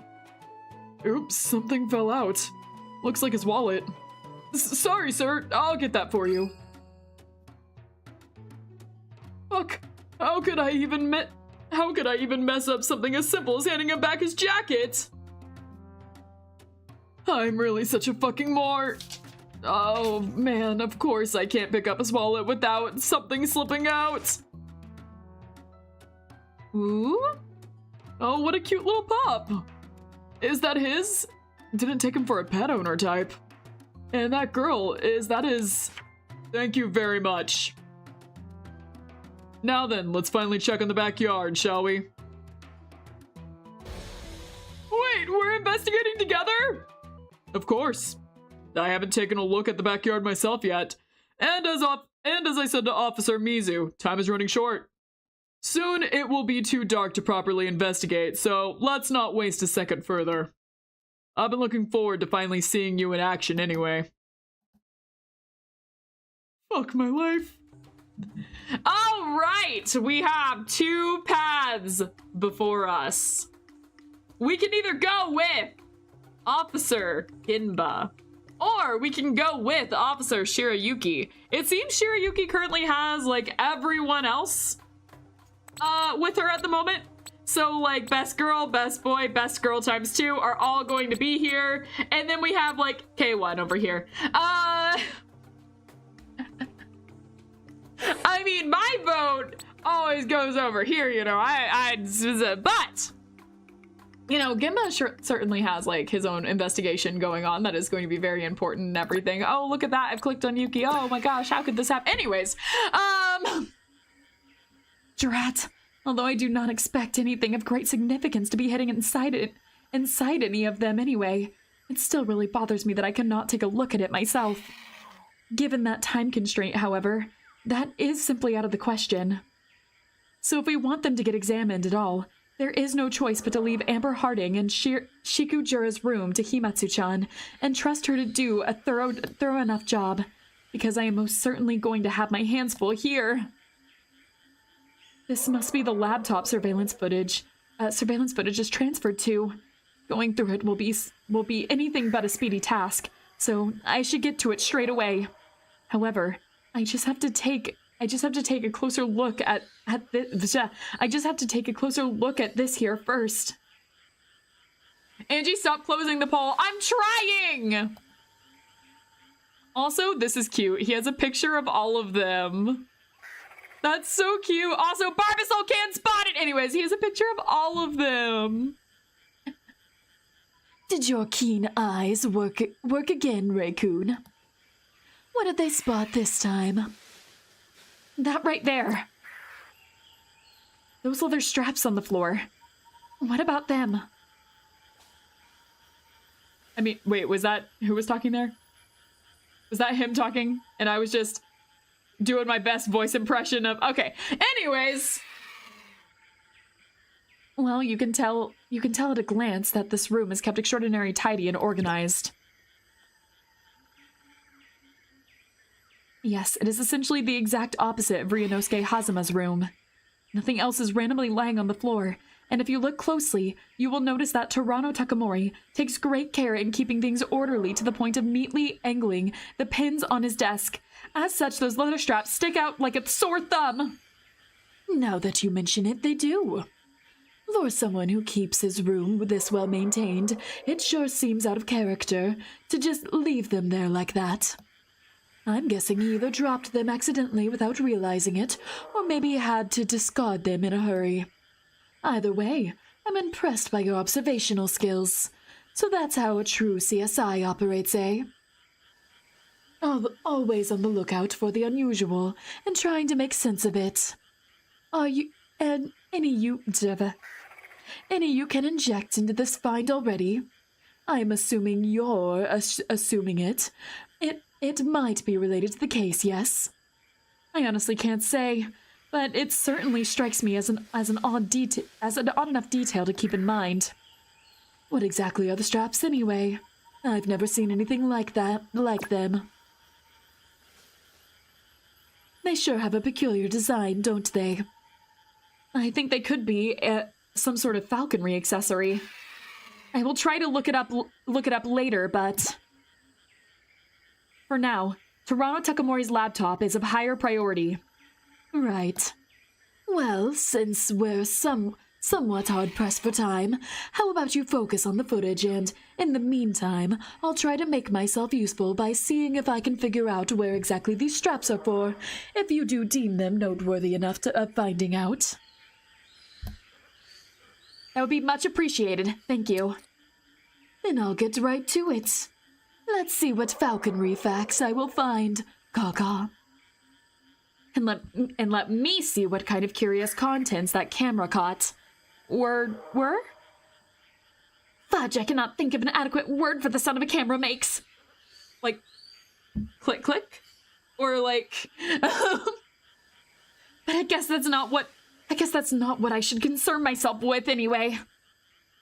For more importantly, what was that password again? All right, I got this.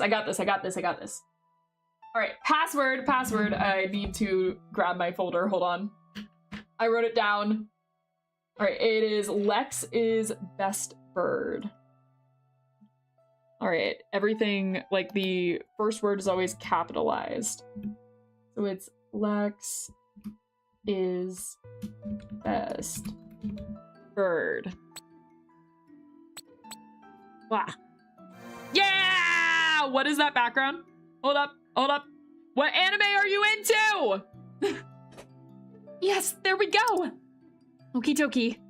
Here, we already have the live footage from the corridor, but of course this is not what I'm looking for.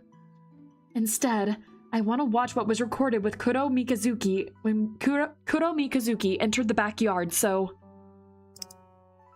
It's a visual novel from a friend. Ooh! Okay.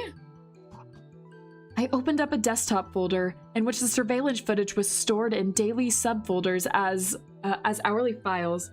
Highly recommended by the way. Tell us what it is. I'm gonna have to look into it. I love visual novels. I'm always looking for more. All right. I popped by to say hi, but I'm confused what that thing in the bottom left is. Are you talking about me? Are you talking about me? Are you also talking about me? You're gonna have to be a little more specific because there's a couple of me's on the screen right now. By the way, welcome to book club. You're allowed to put Oliver's on the screen. Oliver's, by the way, can be apparently anything chat wants. Why are you bald and pompous? Ask Klepik. That was his choice. It seems everyone is making their Oliver's Angie's at the moment. So this is what we're currently working with. Feel free to join in if you'd like. You don't have to follow the theme. All right. I opened up a desktop folder in which the surveillance footage was stored in the daily subfolders as hourly files. Thanks to this, pinpointing the moment he approached the door was very easy. I simply had to click on the file for 9 o'clock to 10 o'clock a.m., fast forward a bit, and voila! I'm about to put a stock image of a chicken on the top right with a hue saturation filter to make it pink. Okay. All right. Hold on. 1 second. I can do that. All right. Stock image of a chicken.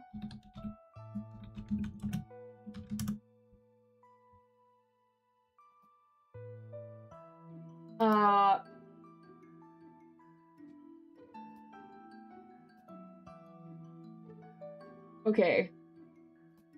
Hopefully this took. Nope, that's not right. Here we go. This is correct. All right. Here we go. First thing. Stock image of a chicken. Top right corner. And then we are going to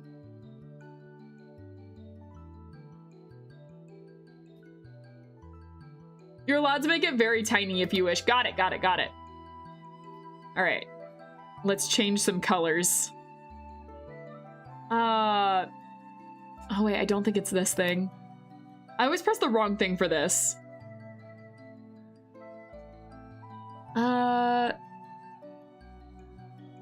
Is it this one? It's not this one. OBS's filtering is a little weird, so I'm always trying to like figure out which one it is. Oh wait, I think it's this one. I think I got it. Yeah, this looks right. All right, let's see what we got. All right, you said pink? Like this pink? It's more purple. Ooh, though, not that. We can make it like that. What are we thinking? We can make it like a lighter pink. All right. All right. Pink chicken obtained. Needs to be slightly pink for dramatic effect, but also suspense. This is good. All right, we got this. We got this. Perfect. All right, chicken added. Okay, I opened the desktop folder in which the surveillance footage, I read this. There he is. At 9:06 a.m., 7 minutes before Ryunosuke Hazama had stopped recording their altercation. I am not talking today. What is up? Darn it, the door fell shut behind him. This is obviously going to make it more difficult to hear something, but I should still be able to... After turning up the volume to its maximum, I closed my eyes and strained my ears as hard as I could, as I concentrated only on the sound for the following few minutes. Sadly, though, I could not even perceive the faintest of words being uttered from beyond the bulky steel door. Strange. Did Runa Hikari not specifically mention that his loud and furious yelling was the very reason she noticed his presence? And that even the closed window could not block it out, prompting her to move elsewhere? So why can I not hear him at all? Did he move too far away? Or are the camera's audio capture capabilities that abysmal?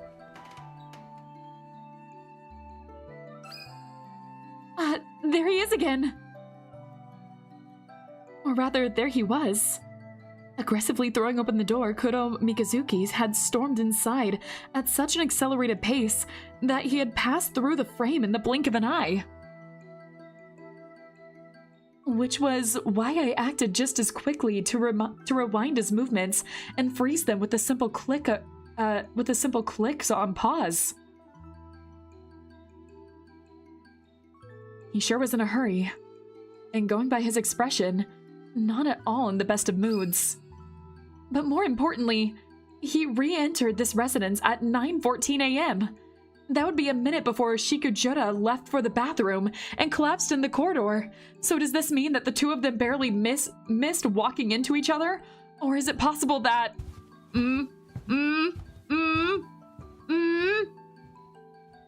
let the footage play out some more, hoping to receive the answer to my question. But with the camera facing the door, I once again had to rely solely on the audio to tell me what was happening outside of view. And irksomely, I was thoroughly let down by it this time too.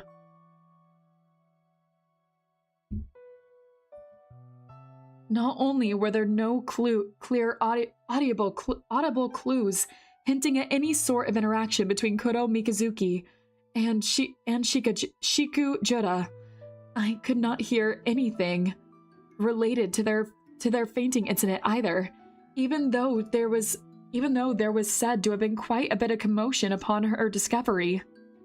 No thud, no running, no screaming, no nothing. That sure is strange too. No good in taking any guesses as to why that is, however, and no time for it either. Audible clue, audible clue, audible clue, audible clue. Yeah, I know. I am stuttering so much. Okay, alright. Because for now, I have to keep going. After all, even though visual confirmation of when the victim headed out to the backyard and came back in may have been the most significant thing to look out for, there may yet be more to see, so... To be on the safe side, I checked the footage from 6 a.m. to 11 a.m. as well.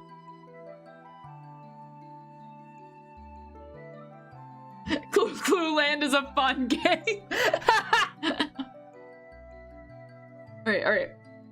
Or more specifically, the highlights on the timeline were motion. The highlights on the timeline where motion or notable sound were detected, given that it would have been impossible to actually fast forward through it all. The only other times when any activity was recorded was very early on when Tarano Takamori headed outside, likely to let his bearded vulture out of her muse for her morning sunbath. Then a couple of hours later when he brought her something to eat for breakfast. When he carried her inside, a little while after Kuro Mikazuki had been in the backyard, and finally, when a panicked Shikujura opened the door to peek out at 10:44 a.m., and moments later was joined by Amber Harding for a brief exchange.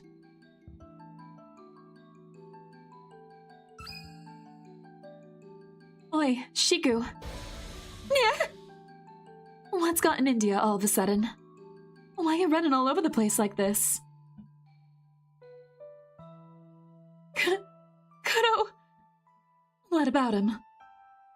Where is he? Upstairs in Ryu's room.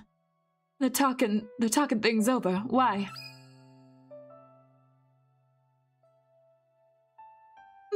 But that can't be. What are you talking about? Why can't it?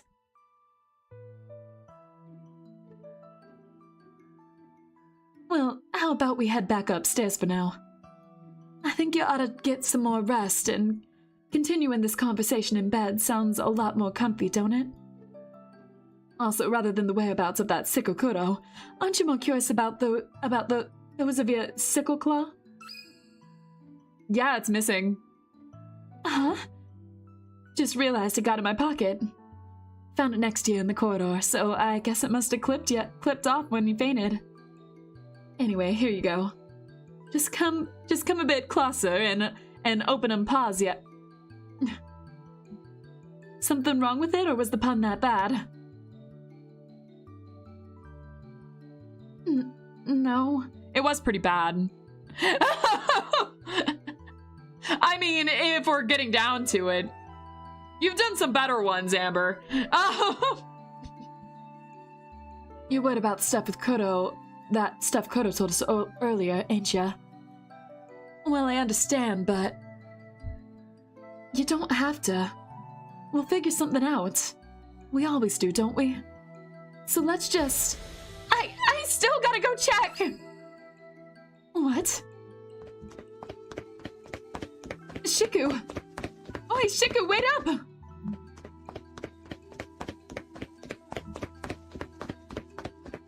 Well... Looks like Shikujura was being truthful regarding what happened after she had awoken from her nightmare. That scene perfectly aligns with what she told Himatsu-chan. So, Kuro Mikazuki did indeed have a second discussion with Ryunosuke Hazama.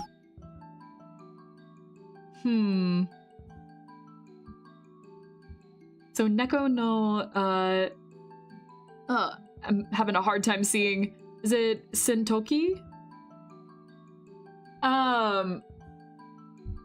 Alright, I'm gonna have to write that down and check it out. Well, I guess this is about all I can glean from the footage, although... This was one other thing I still wanted to take a look at. Neko no Sentoki. Thank you! Upon accessing the laptop, one of the first things that had caught my attention had been a video file titled Karma.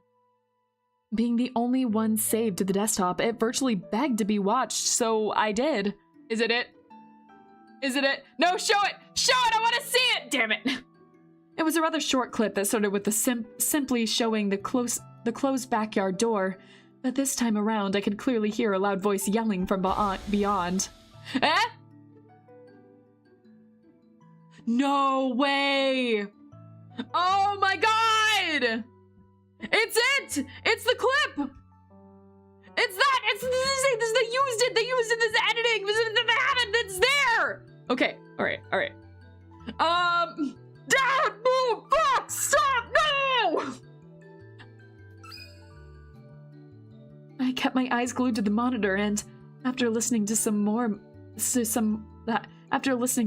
muffled angry yelling, watching how Toronto Takamori rushed through the door and out in the backyard when he got into an argument with Koto Mikazuki. Look at this! Look at this, you... I'm not saying that. See what that dumb bitch did? It fucking ruined! This suit costs more than your education. It's one of a kind! I had it specifically tailor-made for... Fuck, this hurts! God fucking damn it. I'm gonna rip out every single fucking feather of that dumb bitch of a bird and chop her into little... Ha! No! Fuck! Fucking hell! Stop fucking laughing, you! I'm not saying that either! You're gonna fucking regret this! I fucking promise you! Gritting his teeth and continuing to drop more F-bombs under his breath, Koto Mikazuki stormed through the steel door into the back corridor, his sleeves torn to shreds and soaked in the blood seeping from countless cuts over his hands and forearms. So this must be what Runa Hikari overheard that afternoon 2 days ago. According to Toronto Takamori, Koto Mikazuki went straight to the hospital after this. Coward! Yeah, so what? Well, this is a very intriguing clip, to say the least. So I think I want to copy it over to my DPA. I really wonder, though, why did I hear his yelling in today's footage when I could so clearly now? Was he just that much closer to the door and thus to the camera, or... What is this? While the video file was copied over to my DPA, I spotted something else out of curiosity on the desktop. A tab titled Raptor Prattle down on the taskbar. Guys, check it out. Just went through the surveillance footage, so here you can see it all for yourselves. Every glorious second of it. LMAO, I'm gonna watch this on repeat until the end of days. I do feel kind of bad for him. Don't he deserved it? The power plants. We should put this in the outtakes during the credit roll so everyone can enjoy it on the big screen. Oh, just you wait. I'm gonna edit a really funny clip together. Already know the music to use. This is comedy gold. Oh, no. This is chat right now. No, it's true. This is chat. Looks like Toronto Takamori made sure to share his little karma clip with everyone else. So they are using a private messenger. Only rarely it appears, however, as this is barely any activity in here, which makes sense given that they live under the same roof. Likely just means a communication while they are working independently in their rooms. In any case, this is for the laptop. This is it for the laptop. Or rather, this has to be it, because I need to allocate some time towards documenting my findings. Done already, Raccoon. I would honestly prefer to spend a little more time here, but I guess that is not an option. So given the circumstances, yes, I am basically done. Nice timing. I just wrapped up my end as well.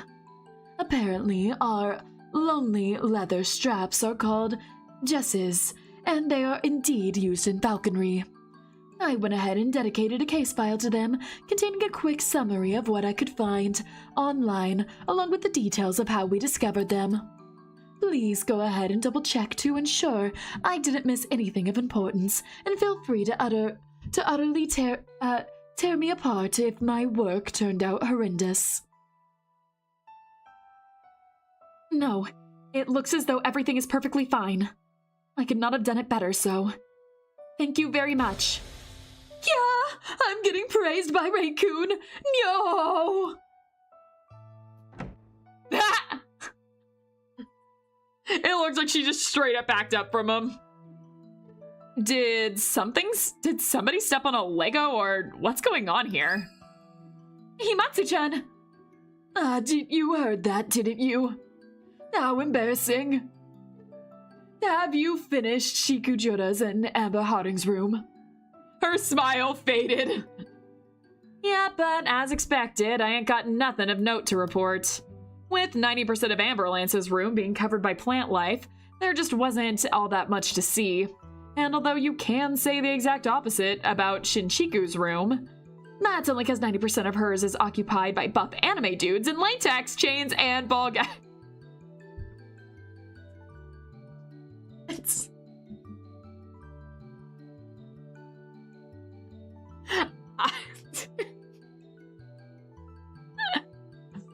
Based. Anyways.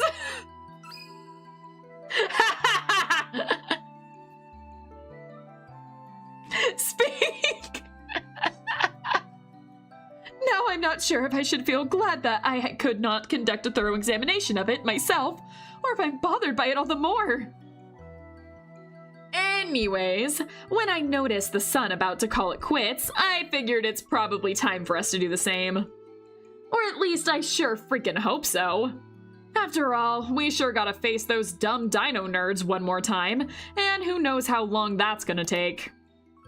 Well, from the beginning, Nobu-chan's planned for the clue collection to conclude by the time darkness would claim the sky, so I'm sure that he and our curious captain will head back inside any minute now. And that we will then move on to the final chapter of this case.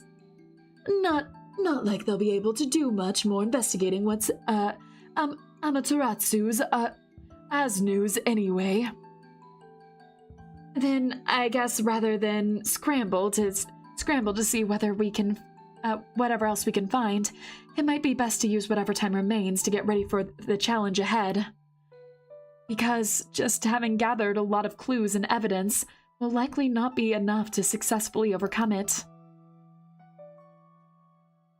Yes, it was also essential to be aware of these intricacies, as well as these facts in general, as the previous confrontation with Raptor Pack Productions had made so painfully clear. I am like losing the ability to speak. What is happening? So with that in mind, the three of us returned to the main hall, where I immediately fetched my DPA to get to work. The moment of truth was close at hand, and I had to make sure to be as well prepared for it as I could possibly be. That was the least I could do to repay my debt. New case file has been added. All right, that leaves one person left. Let's see it. Begin! All right, just like the chief said, we gotta hurry. Once the sun's gone, the investigation will be over. And we've not only got a pretty big backyard to cover, but one in which I'm hoping to find a cell phone, of course.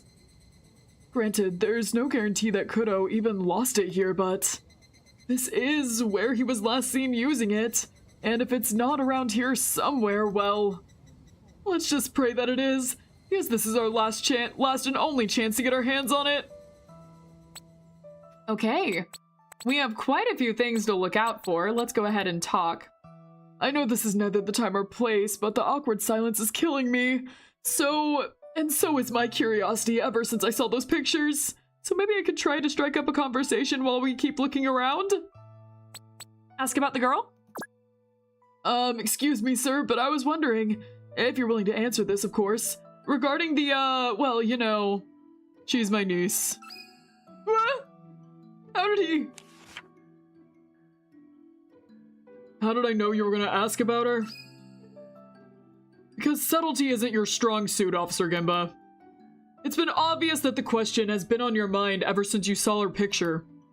Which I frankly find very odd, given that you shouldn't be occupied with given that you should be occupied with far more important matters, no? Sorry, I couldn't help myself? My curiosity? Of course you couldn't. Well, she's very cute, and I get the feeling she's probably very smart too, eh? Yes, she is indeed an extraordinarily adorable, beautiful, and clever girl. Truly the amalgamation of all the remarkable traits her parents possess. And I'm sure she's taken on some of the remarkable traits from her uncle too, right? Well, she does possess an astonishingly strong sense of justice and a very keen eye for detail, which I do want to believe I am at least partly responsible for. She does sound like great detective material to me. Who knows, maybe one day she'll... Do not suggest such a thing! Not even in jest! Ah! I would never want her to become a detective. This entire family, they've already... Never mind, my family matters are none of your concern. I'm not even sure why I entertained this conversation in the first place. Anyway, you'd better erase it from your mind this instant, along with any future thoughts or questions pertaining to my niece, or I will do it for you. Is that understood? Yes, sir. Good. Then let us finally shift our focus back to what it should be on. And here I just wanted to make a compliment, hoping to score some cheap points with them. Which is why it probably serves me right if I've only lost more instead. Yeah, come on, man. All right, what about the dog? So, the dog in that picture earlier... He's my dog, yes. Did he just run over?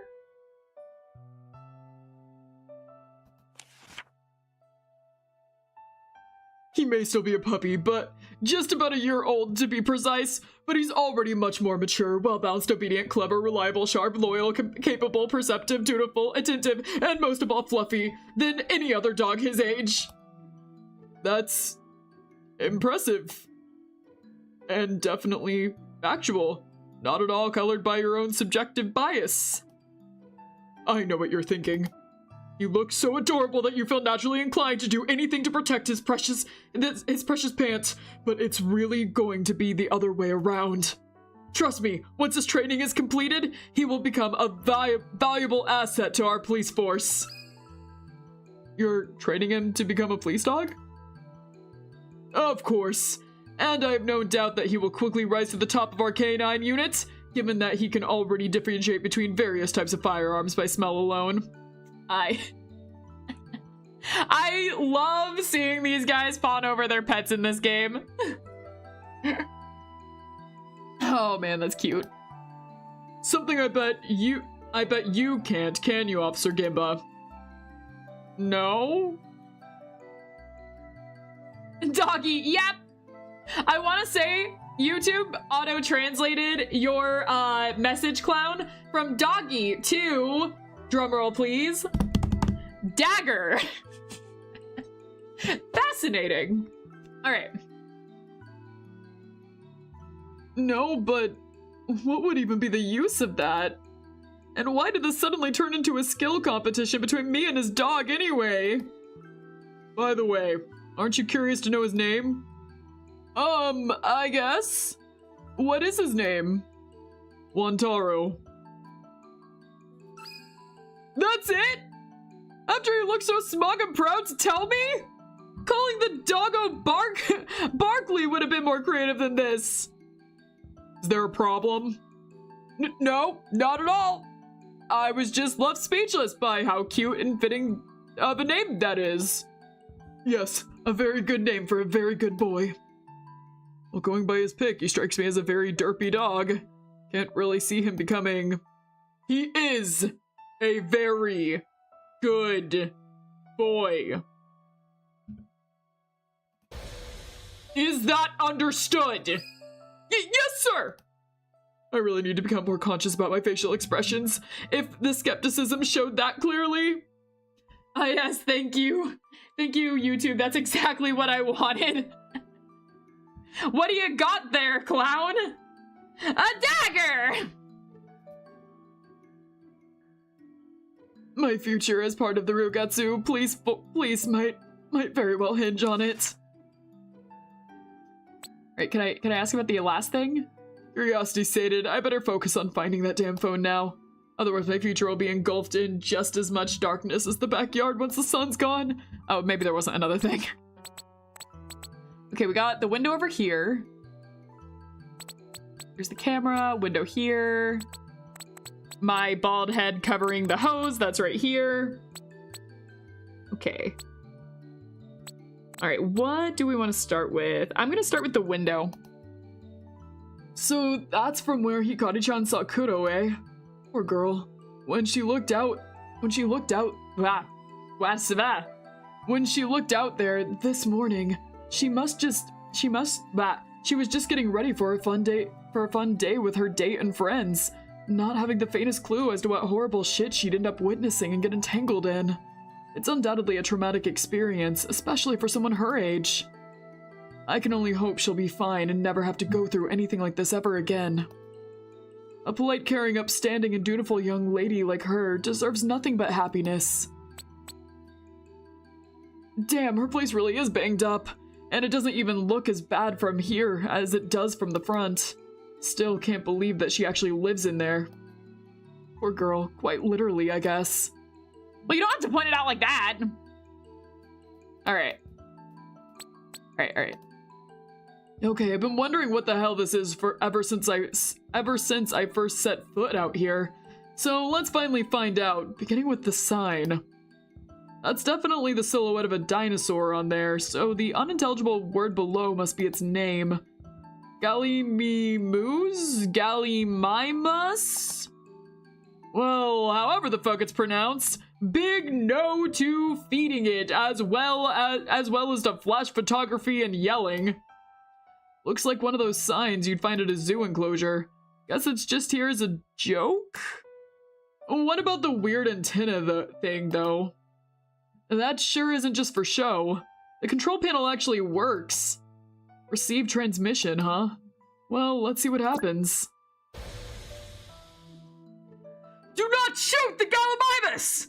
They may stampede! Ah! Having fun playing around, Officer Genba? Sorry, sir. I was just curious about this thing, and, well, I had to examine it in case, it might have recorded the victim talking this morning. I see. Well, I was curious too, and I sent Officer Tateza a message to ask Raptor Pack Productions directly. Apparently, they're merely props they used in their movie, and decided to put up here for display rather than discard them. Ah, okay. That really is a high-quality prop, though. That kid sure spared no expense. Spared no expense when it comes to his movie, eh? Hammond voice. Anyway, let's heed the advice, leave the Gallimimus be, and not casually press any more buttons of strange contraptions that we do not know the purpose of, shall we? Yes, sir. 3-hour mark? Seems about right. We've been going for quite a while. Yeah, it is 6 right now, so yep, we've reached the 3-hour mark. All right. I'd really like to play around with this thing some more, but I guess that's only really an option if I'm willing to return my badge tonight. Yeah, true. Nope, nothing down here aside a thick jungle of cobwebs. Would have been too good if Kuro had simply lost his phone while taking the stairs. Although I'm glad I won't have to get anywhere near that big fat furry spider there. What? Where? No, not a spider. Anyway, let's check out some other place then. Now, Officer Genba. Aren't you a bit hasty in concluding your examination of the stairs? Am I? Either that or you apparently don't care about the potential blood traces on it. The what now? What? Where? Do this work? It does! Hello, clown, you're on TV! Wave to the camera! They are admittedly hard to spot, but if you look closely at the grating at the center of the third step... For instance, you'll notice some peculiar smudges. Oh yeah, no, I see them. Damn, how the hell did he even spot those? But do you really think this could be blood and not just rust or dirt or something? Only one way to be certain, right? Right! Peachy collected a sample from the step, unabashedly excited to use his DPA again. Very different reactions to this investigation, I see. No, I don't think they work. It didn't work for you this time, Faith. It might be because I have your messages up, though. It really is blood, and the victims no less. Apparently from this morning too. So does that mean that after getting that door slammed in his face, he went through the laundry room and while coming down here, dropped some of the DNA on the stairs? A sensible explanation, but not necessarily the only one. So for now, let's just keep things as an observational level and this little finding memorized in the back of our minds. Yes, sir! The nosebleed is the only reason I can think of how Kuro's blood could have gotten there. I mean, after leaving Hazuma-kun's room, it would have also made the most sense for him to come down here rather than take the long way via the main hall and back corridor, right? Hi! Welcome in, Aubrey! Okay. Alright, yeah, we've already got that. Holy crap! They really make good use of that storeroom. Thank Buddha there's no reason for us to go in there because I wouldn't have the slightest idea now. Angie! Aubrey made a request. Oh! Add Cordon. I see. Cordon is, I'm pretty sure you say this every single time. That is the motorcycle Pokemon, right? Hold on. I have him somewhere here. Was it here? No, that's a horse. Here? No. Here? No. Where's the thing writing into my face? Where is it? I know that we have him. Was it here? No, that's a dash bun. Here? No, that's a dash bun. Here? Why do we have so many of these? Nope. Oh. Okay, but that's not the one that's on the motorcycle. Is it... Ooh. Was it this one? No, that's a hat. Oh, which one is the one? No. That! Found it. Okay, alright, we got it. Alright, I guess he's just, Ooh. He can just be revving off of my head, I guess. Hold on. I'm gonna transition him over. Here we go. Do that, and like, he's just riding on my head. He's just riding off of my head right now. Perfect! Alright, we got this. Holy crap. We already read that. Thank Buddha there's no reason for us to go in there because I wouldn't have the slightest idea how. I'm not even sure how the fuck whoever barricaded the door like that got out. Through the window? Yeah, that's insane. Wait, is that? Yes, that's a fucking IBN 5100, holy shit! How could they so carelessly dump such a treasure in there like that? I want to take it home! But how? The door is blocked by a huge metal closet and the window is locked from the inside! Ah! I need to find a way to leap back in time before the IBN even gets sealed in there. Or alternatively, wait till night and break into the window. He is really taking that seriously. Alright. Yeah, just like Takamori said, you can clearly see the cracks in the lens. And damn, do they look bad. Even if the camera itself would still be functional, you wouldn't be able to see shit on the footage like this. Real shame, in a number of ways. Man, FlareTech security cameras are the best on the market, and this model in particular is the cream of the crop. Deeply hurts my soul to see such a beauty be hurt this badly. Kuro really was an absolute monster. I love these guys now just going like, yeah, Kuro sucked. Couldn't flying past Angie. Bro wants the game console. I don't blame him. Alright, we read that. Door next? I don't care what anybody else says. This door falls shut by itself, and so should all doors of this type. It's not a me problem for accidentally leaving the one at HQ open all the time. It's a problem of it being a remnant of a primitive age that should be upgraded already. All right, same thing. All right, okay. I see, K1. That's the window to the dining room, aka that place where RPP was having breakfast while Kudo was out here, walking around with his phone. I guess I can see how they might not have been able to spot him if he stuck close to the door or staircase, but I find it hard to believe that they didn't hear him either. I mean, if they're much further away, neighbor could, even after closing the window, shouldn't they have too? Given that Hikari-chan could hear Kudo so well, I'm almost certain that RPP must have too. If they were indeed having breakfast in there at that time. Alright, same thing. Oh, looks like the valve hasn't been completely closed. So they don't just like to waste electricity, but water as well, huh? Well, might be... Man, I cannot speak today! Bah! Oh, man. Let's see, just ate dinner. It was hamburger stroganoff. That sounds good. Oh, I haven't eaten yet. Now I'm hungry. All right.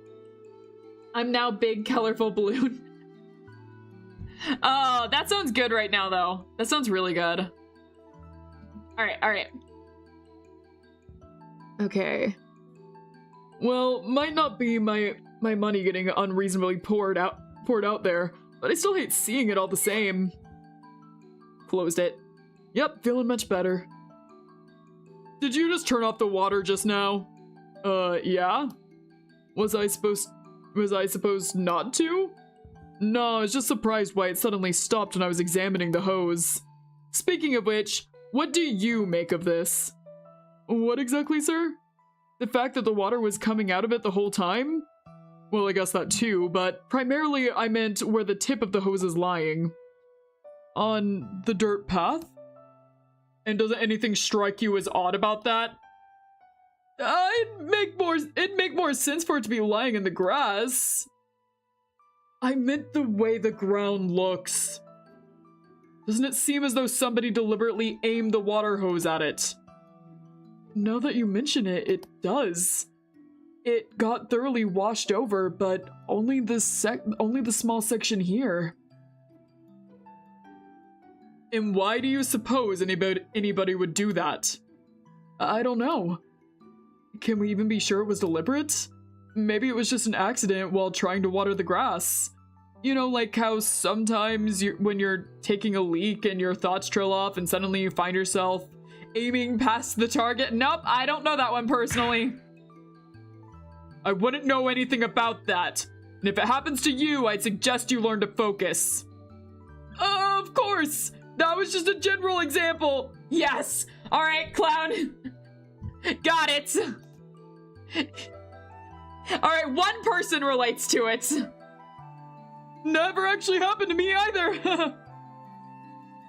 But anyway, if it was done on purpose, the only reason I can think it would be to clean the dirt path. Then again, what could have soiled it so badly that they couldn't just wait for the next rainfall to take care of it, especially if it only covered such a tiny area? Well, I really have no idea what's up with this, but the fact that they're even talking about it must mean that it's related to the case somehow, right? I don't know. I just found it a little odd and wanted to hear your thoughts. Anyway, let's continue to look around, shall we? In other words, it is related, but I gotta figure it out by myself, huh? Well, we do know that Kudo's body was partially covered in dirt, and given that wet ground is obviously slippery, I wonder if that's where a connection lies. Hello, I'm back. Was cheating on you with another streamer? How could you? Were they playing anything fun? Oh. Suppose they didn't have to be playing anything. It could be a just talking stream too. I guess another good question would be, since when was the water been running? For the sake of their bill, I really hope no longer than since this morning. Was it who you're modding for? Alright. We got all of that. Was there anything we missed? We got that. We got these. We got that. They showed a trailer of an MV they are making an ended stream. That's cool that they're making an MV though.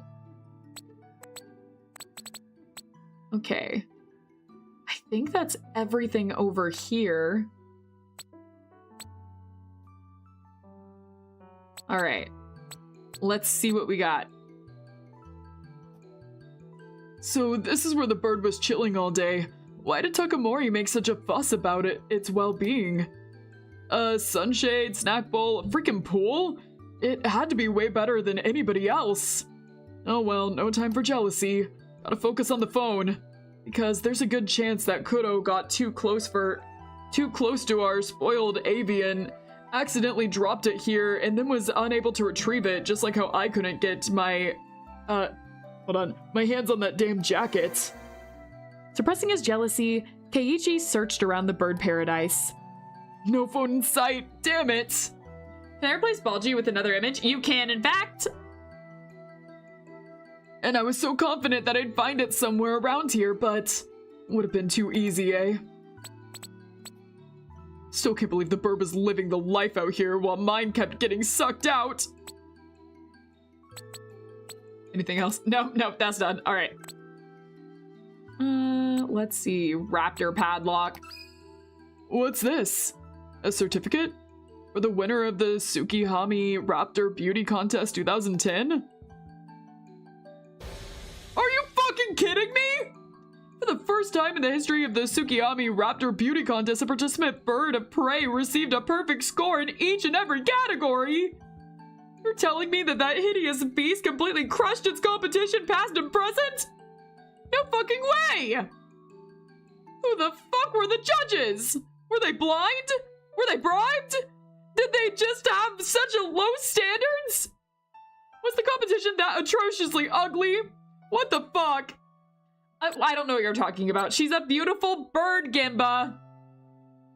Cool, put the rain gif over yourself. What? Why the rain gif over myself? That means I get to get rid of... Nope, not that one. I get to get rid of Balji. And hold on, I gotta find it. It's somewhere buried in my images folder. Okay, so that should be, it's not here, which means it's, okay, it's not in here, so it should be over here, somewhere. No, found it.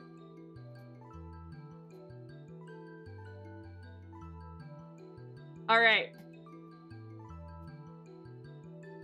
There we go. It is now raining on my parade. I successfully defeated my bird trying to make me drift to sleep, and now I can stay up as late as I want. Eh! Take care of yourself. Okay. I can't get over this. There's no way the bird won fair and square. Takamori must have cheated somehow. Once this case is over, I already know what I'm going to investigate next. Okay. I can't believe you're shocked by this. All right, just making sure that there's nothing else that I'm missing. All right, door. Tightly locked. Good. What are you doing? You weren't thinking of opening that door, are you? Nah, I just wanted to double check if it really is locked. Call me paranoid, but I've become a bit distrustful of Takamori-san, and I don't want to get startled by that bird suddenly sitting back here with us again. I see. Well, there's nothing paranoid about that. In fact, it's a legitimate concern, so I commend you for paying attention to such a crucial They're both traumatized by this thing. The water bath is pouring over. It is! It truly is! Oh my god. Okay. I am taking care of my entertainment needs using you. I see, I see. All right. Oh, my mouse is missing. Wait, where is it? There we go. All right, found it. So I commend you for paying attention to such a crucial detail. They are both traumatized by this bird. Very good job, Officer Genba. Thank you? Did I somehow just score some rare bonus points by checking a door? You did, in fact. Glad I got praise for a change, but come on. As if I'd ever voluntarily step in there with that dangerous creature inside or purposely doom us by releasing it. All right, same thing. And now we check on the bird itself. In bird jail. Oh. The bars really make this. There it is, securely locked away in its pen, with thick iron bars between us. Yet that somehow doesn't make me feel any more comfortable about getting close. Still, this just won't stop bothering me so. Hey there, birdie, how are you? Sorry for disturbing you yet again, but I couldn't help but notice that you've barely been moving and that whenever you do, you seem to be limping? You didn't get hurt during our battle after all, did you? Yeah, as if a vulture would understand and answer me. And if it could, it'd probably wonder why I'm even asking, but what can I say? We must have an adversarial relationship, but that doesn't mean I want it to be in pain, so of course I worry. Even if Takamori himself said there's no reason to.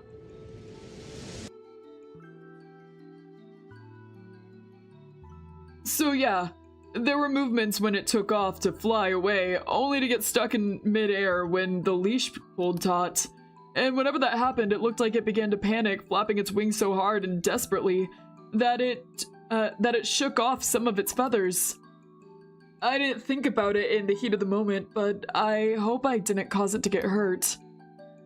Well, first of all, I don't approve of you agitating my poor innocent little baby like that. But since you've apologized and your worry seems genuine, we're both willing to forgive you. Anyhow, since she's tethered to her ankles, there's always a possibility that she might strain them if she seriously tries to get away, especially if she manages to pick up enough speed for the leash to pull our jerky halt. But as far as I can tell, no serious harm was done.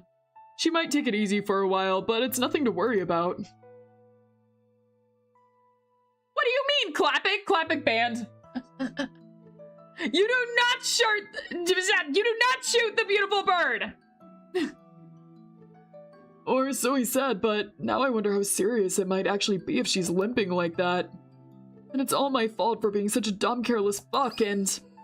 Officer Genba? Yes, sir? Something the matter with the bird, or why do you keep staring at it like that? Oh, it's just, well, see this? What? The way it moves. I guess you'd have to come closer to really notice. Traumatized. No, that's fine. I can clearly see it from here. From all the way back there? Then he's got some really good vision. Just to confirm with proper police procedure, however, please tell me in detail what exactly it is that you observe. Well, first of all, it isn't really moving all that much, but whenever it tries to reposition itself on its perch, it's doing so carefully and hesitantly, and hesitant movements, and sometimes twitches a little, like it's painful to do so. There, right now, it's limping again. So yeah, because of that, I'm a bit concerned and I feel kind of guilty since I'm the one who obviously must have caused this. I don't think that you have. Huh? I kept a close eye on the bird while I was waiting for you, and definitely noticed it limping too. So however it may have been injured itself, it definitely did so before either of us got here. Huh? That's interesting. Now that I think about it.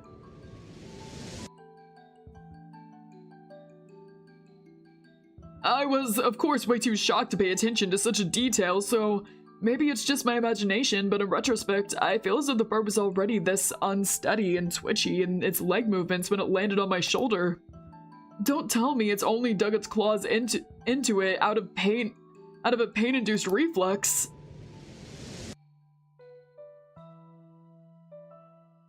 Well, whatever the case, even if the bird's been injured all day and I'm not responsible for it, there's still a pretty good chance I made it worse, so... Art style change jump scare. It's a CG! I'm really sorry, Birdie. I know your dad said he'd take you to the vet as soon as he can, just to be on the safe side, but...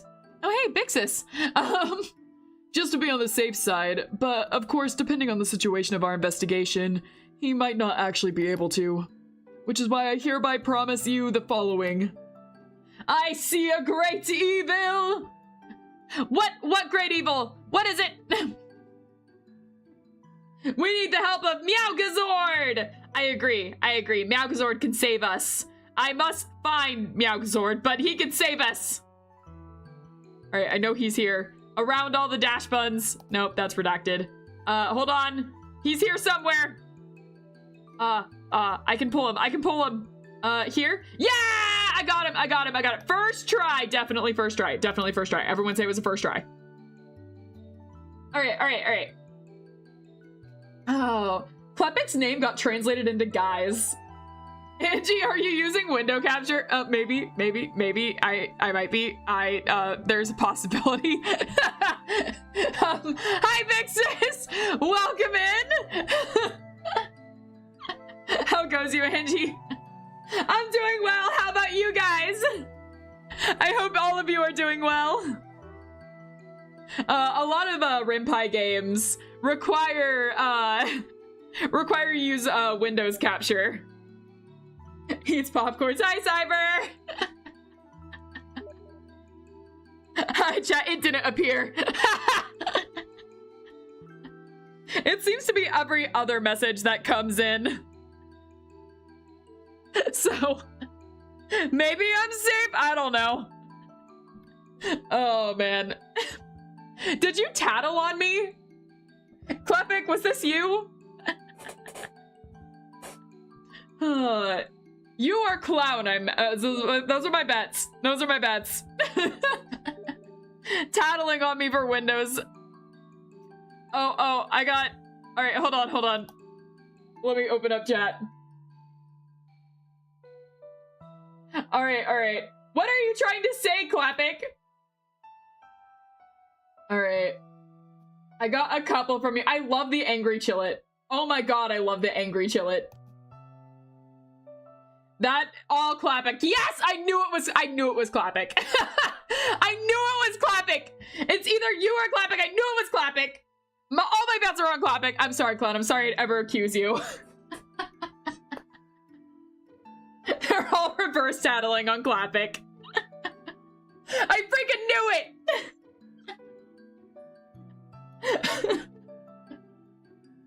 Oh my god. Alright. Arigato for taking the fall, Klepek. I completely... It's all Klepek. It's all Klepek. I'm fully convinced. Oh my god. Alright. We're almost done. I need to get through. Oh, okay. Whatever happens, I'll make sure you'll get properly looked after and treated. That's the bare minimum I can do to make up for all the distress and potential harm I've caused. Bird. He's so cute. I'll just take that as a confirmation it understood this much at least. It was Klepek. Hey! Clowns on TV! Though I really hope I'm not going to have to make good on that promise. Because truth be told, I'm not entirely convinced that, if given the chance, it won't go for some payback as it did with Kuro. A new case file has been added. Oh, this sucks, man. Well, I've definitely come across some interesting things so far. I can't believe there's still no trace of the one that brought me out here in the first place. Just where the hell could it be? Give the bearded vulture head pats. I'd love to, Personally, I would love to. I'm getting scammed. I don't know what you're talking about, Klepik. You are always guilty. That's just the truth. Look at you. You're a pineapple. That's guilty. Failure? Why am I the failure now? You're the one that got tattled on. Oh, man. All right. Just where the hell could it be? At this rate. Say, Officer GENBA. I couldn't help but notice that you're not merely looking around, but seem to be searching for something in particular. Mind sharing what that would be? Well, the victim's cell phone. I was hoping it'd be around here somewhere, but maybe he lost it someplace else. Or it did slip down the Rex's throat after all. Did I just see that bird? Is that what you said? I don't care about taking the blame. I'm getting scanned on my messages not showing up. Some of them are. Bird. I see.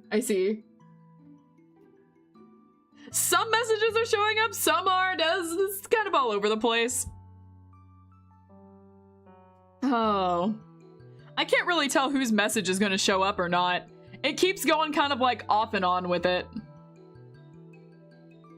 Alright. It's nowhere in plain sight at least, and at this point, I don't think I've got enough time left to flop over every single leaf to see if it's hiding it. Who says we need to? Thanks to Runa Hikari, we know that the victim used his phone for business-related calls, so there's a much simpler way to check it out, isn't there? Damn it, why didn't I think of this sooner? If the victim used his cell phone to handle business, so it's a gamble each time? You're correct. You are correct, babe. You're on TV. You know who's not on TV? Klepik. Unknown animal. It's Burb. And once again, look at that. Who's not on TV? Interesting. What a fascinating turn of events. All right. Then we should be able to look up the number on the website and call it, right? Given it's still turned on, of course. Why don't you just give it a try and see what happens? Yes, sir! Kichi quickly checked the Raptor finance site for Kuro Mikazuki's business number. Bingo, there it is! Please work. Old fish, hey! Who's old? Oh, this music. This success music. This guy's entire soundtrack is a video game. Yes, baby, success! Wait, it's coming from there? Of course it somehow ended up in the grass right behind one of the potted plants. A flip phone, huh? Would have expected him to use something fancier. A little more up to date, but I guess despite all the cool new stuff in the market nowadays, they are still very popular. And understandably so, since they're not just cheap, but also got a unique charm to them. Not to mention, nothing's more badass and satisfying than clearly ending a call by flipping your phone shut. I can't wait to see the new models 2011 will bring, but flip phones will forever have a very special place in my heart. I agree. I miss flip phones. I miss them a lot. It's because I'm not DMing you anymore.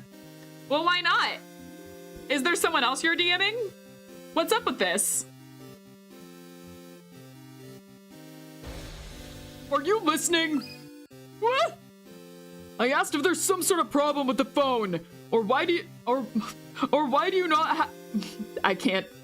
Your voice is so hard for me to do. It's too deep. All right. Or why do you not have turned off this awful ringtone already and started to inspect it? Oh, right. Sorry, sir. I kind of liked it. It had its charm. Yeah? Who? All right. It seems to be working perfectly. This stream is now about us. It's about dinosaurs! And, I guess you guys can join. But it's about dinosaurs! Nope. Yes! And you going yawn today? We'll see. It seems to be working perfectly fine and even has quite a bit of juice left, so we won't have to worry about the battery dying anytime soon. Good. So, what do you want me to check first? His messages? He sent a ton to RPP. We can look at those later. What intrigues me the most right now is his call log. Right, let's see. Just like Hikari-chan said, he did try to reach somebody this morning. Starting from 9:07 a.m., he repeatedly called the same person until he finally picked up at 9:11, with the call then lasting for about 2 minutes. So right after Hikari-chan had left her room, Kuro managed to get through after all, huh? That's the last outgoing call. As for the last incoming one, that was at 9:32 a.m. with the victim, this time not picking up, so maybe he had already lost his phone by then. And of course she disregards the one message from me that mattered for context. How does this keep happening? Angie really hates me. Oh, whoops. You don't like my possessiveness. Find someone else can have it. No! That's not how this is supposed to work. No! Change the world. My final message. Goodbye. What? What is that? A dying message? What is this? Change the world? Hold up! Stop leaving me! Alright, stop typing goodbye messages! Okay.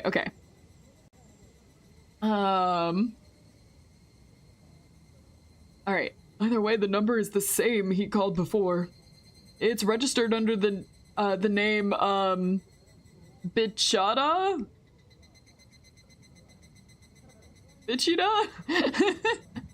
Kuro certainly had some interesting naming conventions. His entire contact list is full of demeaning and very offensive handles. Shitimi, Slutoko, Sato Shit, Sakurai, Fukushima. Well, maybe we can learn that person's real name along with some other interesting details by giving them a call. What do you think? Yes, sir. BRB banning cloud. What? Oh, that was quick. Yo, Kuro. You hairy... I'm not saying that. I'm not saying that. I've been waiting for you to call back. The fuck happened earlier, man? I'd actually like to know that from you. Who the fuck is this? Well, please don't be alarmed. I'm Keiichi GENBA from the Rugetsu Police and... A cop? What the hell's going on? Where's Kuro? He's unavailable. I'll elaborate in a moment, but first I'd like to know who you are. And why the hell would I tell you?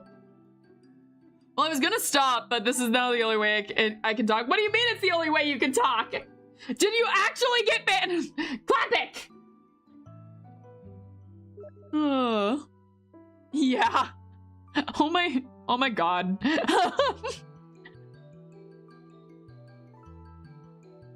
Unless for the time being you'd prefer to go by the name your number was registered as? Bichida? The fuck did you call me just now? No. That's what the phone says. You were saved on it under that name. Kuro, that son of a bitch. Well, given you called him, I don't know if you've got any right to complain. So, how should I refer to you? Nishida. I'm Tsukiko Nishida. Wait, you're a woman? The fuck's that supposed to mean? Of course I am! Are you deaf? No, but I guess I let the attitude and deep raspy voice that sounds even less feminine than a chief's mislead me. Now that nickname's starting to make a lot more sense though.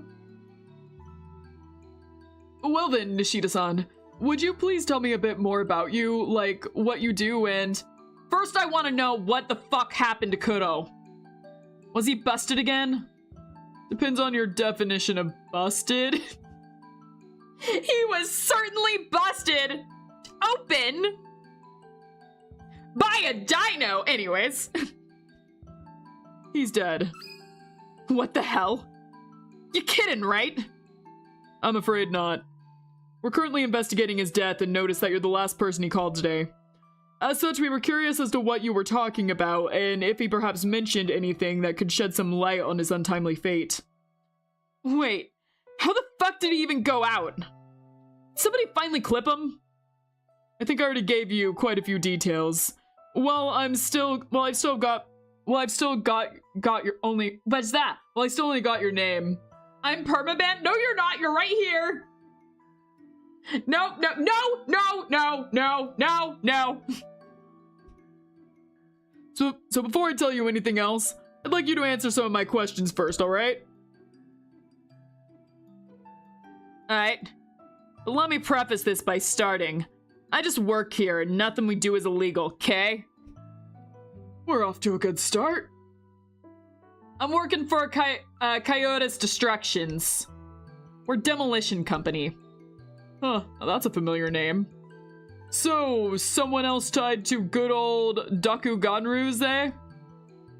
The reason Kuro called me was to ask if we could drop by tomorrow morning to start tearing down a building for him. I can never talk on YouTube again. What is happening over here? You remember the address? Nah, we never got the chance to get into the details of the assignment. I only know it's called the Kaseki residence or something, because that's how he referred to it. Hold on, so Kuro Mikazuki called you because he wanted Coyotes Destructions to demolish the Kaseki residence tomorrow morning? Yeah, Kaseki, that's it. Okay, now this seriously puts a whole different spin on things. I think he even called me before there, so... And that also the place where he kicked the bucket? Indeed it is, but more importantly, why did you never get a chance to get into details of the assignment? What? Wait, who the fuck is this? Nobuhiko Shinpuku, superintendent of the Getsuru police station. For fuck's sake. Guys, really, I don't want any trouble. I was just Koto's contact here. You'll have to talk to the boss if you... Just answer the question, ma'am! Yeah! Okay, we got interrupted right in the middle of our convo. I tried to call him back later, but he wouldn't pick up. Tell us more about the interruption. What exactly happened?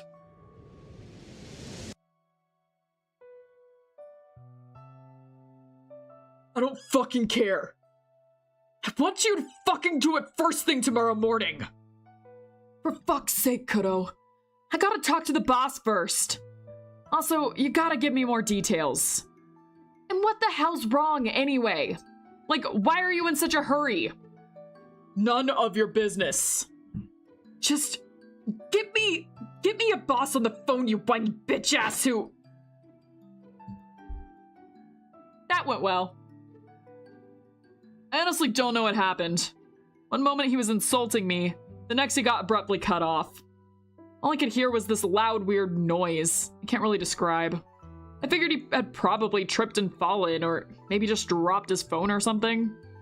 Whatever the case, I could still hear him, but everything sounded so muffled and distorted, it was difficult to properly make out. Though at some point, I don't think he shouted something like, "You're gonna fucking regret this! I'm gonna fucking kill you, you dumb bitch!" And at first I thought I riled him up, so much he was referring to me, but when I remembered that at the start of the call, he kept getting interrupted by that, in his own words, dumb bitch of a bird again. Probably that one that fucked up his arm so badly the other day. Well, we do know the bird was out in the backyard at the time, so maybe being so absorbed in his anger, Kuro did accidentally get too close to it, and was attacked again, but rather than simply drop it, he unintentionally sent his phone flying, after which he just couldn't find it. Anyway, after just listening to some weird distant noise for a couple of moments, I decided to hang up and wait for him to call back, but he didn't. So about 20 minutes later, I tried calling him instead, but as I said before, he wouldn't pick up. I see. And is there anything else you can tell us about your call with him? For instance, you made clear that he was in a foul mood, but do you perhaps have any insight as to why? It wasn't purely because of the bird, was it? I don't think so, but I don't know what else could have played into it. I tried asking, but he just wanted to talk business, so all I can tell you is this. He was always in a pissy mood, but this morning, holy hell was he furious. Like, I could immediately tell he'd blown a fuse.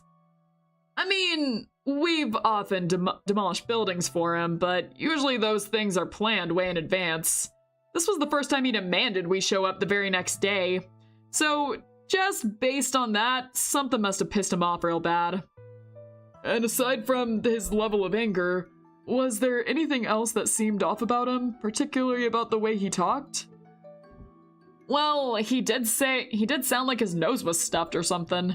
Kinda weirded me out, to be honest, but when I brought it up, he just told me to shut up and listen, so no idea what was up with that. Maybe he caught a cold, or it was just the quality of the call. I don't know. Well, not that I didn't believe her, but I guess now we've got confirmation that Hikari-chan wasn't mistaken or imagining it. Something had definitely already happened to Kuro's nose before the call, so maybe Hazama-kun really did smash it pretty good. Still, the question remains why he called a demolition company instead of a doctor. And why did he want to tear down the residence so abruptly? That doesn't align with what he told Hazama-kun about kicking them out in 2 weeks. Unless the way they talked, unless the way their talk ended was the reason for Kuro's sudden change of mind. So that it? Anything else you want to know? No, that is all. Thank you very much for your cooperation. Well, how about you finally give me some answers then and tell me how the fuck? Well, that was very insightful, wouldn't you agree? It definitely was. So do you believe the bird attacked the victim again, similar to... I believe there's neither a point nor the time have a speculative discussion now, do you? Oh, of course not. So let us get back to investigating. Unless, of course, you think we are done here now. Good question. I've got what I came here for, and feel like we've checked out everything else of potential importance, but I guess we could always use the last remaining moments of daylight to look around some more, so... I've already checked all of these. And I've checked all of these. I'll check Lexi one more time.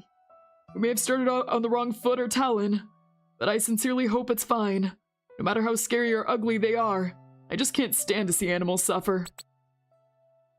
Alright. Yeah, I think that was it. I think that's all of them, officially. I'm looking around. Yes. That looks like all of them. So we're gonna press it! And no, Klepek, I will not demod you. Very well then. I guess it's finally time, don't you think? As the day comes to a close, so should the investigation. So what do you say, Officer Genba? Are you prepared for one final showdown with Raptor Pack Productions? Honestly, I don't know. But this is less about if I truly am, and more about me. About us, simply having to be, isn't it? At least as much as we possibly can to ensure that. I'd first like to consult with the others if that's alright. Because before I can answer that question with a yes, I think we need to exchange about our latest findings and plan out a strategy about how to approach this. Of course. Then I will go ahead and get everything ready for the grand finale on my end. RPP and I will await your arrival in the exhibition room. Yes, sir!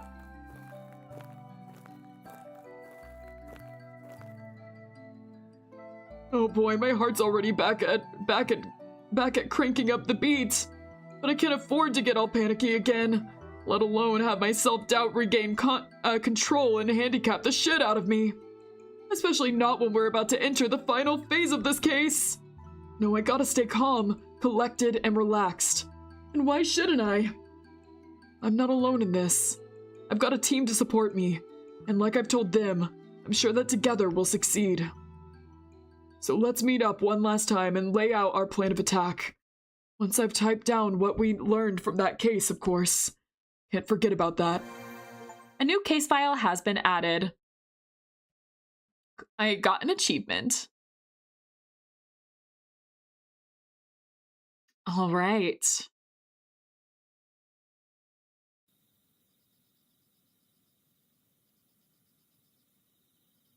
Okay. So how long has it been? It's been about 4 hours. We're reaching that mark. I don't know if we've completed chapter 4 yet, or if we're like on the cusp of completing chapter 4, or what. This is usually around the time I end. But regardless of the matter, remember to water. Will do. You guys remember to water too. Regardless of the matter, it seems like the next episode is going to be our grand finale. I don't know how long chapter 5 actually usually takes. I said that, and then like, I don't know how long chapter 5 is gonna take. If we're here for another 6 hours, I don't know if I can take that. But I have done a 7-hour visual novel read before, so it's possible. It's possible. I did not gear myself up for that today. I have an appointment tomorrow. I have an appointment tomorrow morning that I have to get to.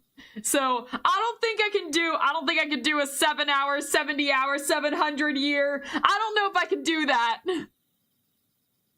But either way, I think we will go ahead and end this here. And if we're going to do like our last game plan, we can use that as a like big lead-in to the investigation and everything tomorrow. Actually, we're done with the investigation. It's going to be the results of everything.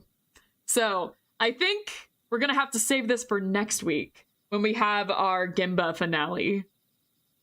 We didn't get to arrest Angie, and you're not gonna! I didn't do anything! What do you mean arrest Angie? The heck did I do? Alright. But on that note, I think that is it for the day. We are going to go ahead and turn in. The final chapter is pretty lengthy. There is some more team talks and conclusion stuff about the showdown, plus bonus content if you care. I do care about all that. Final chapter is pretty lengthy. All right, so we might not, maybe it'll be a 2-parter. All right, I won't say anything about like definitely the end, but we'll see how long I go. It'll depend.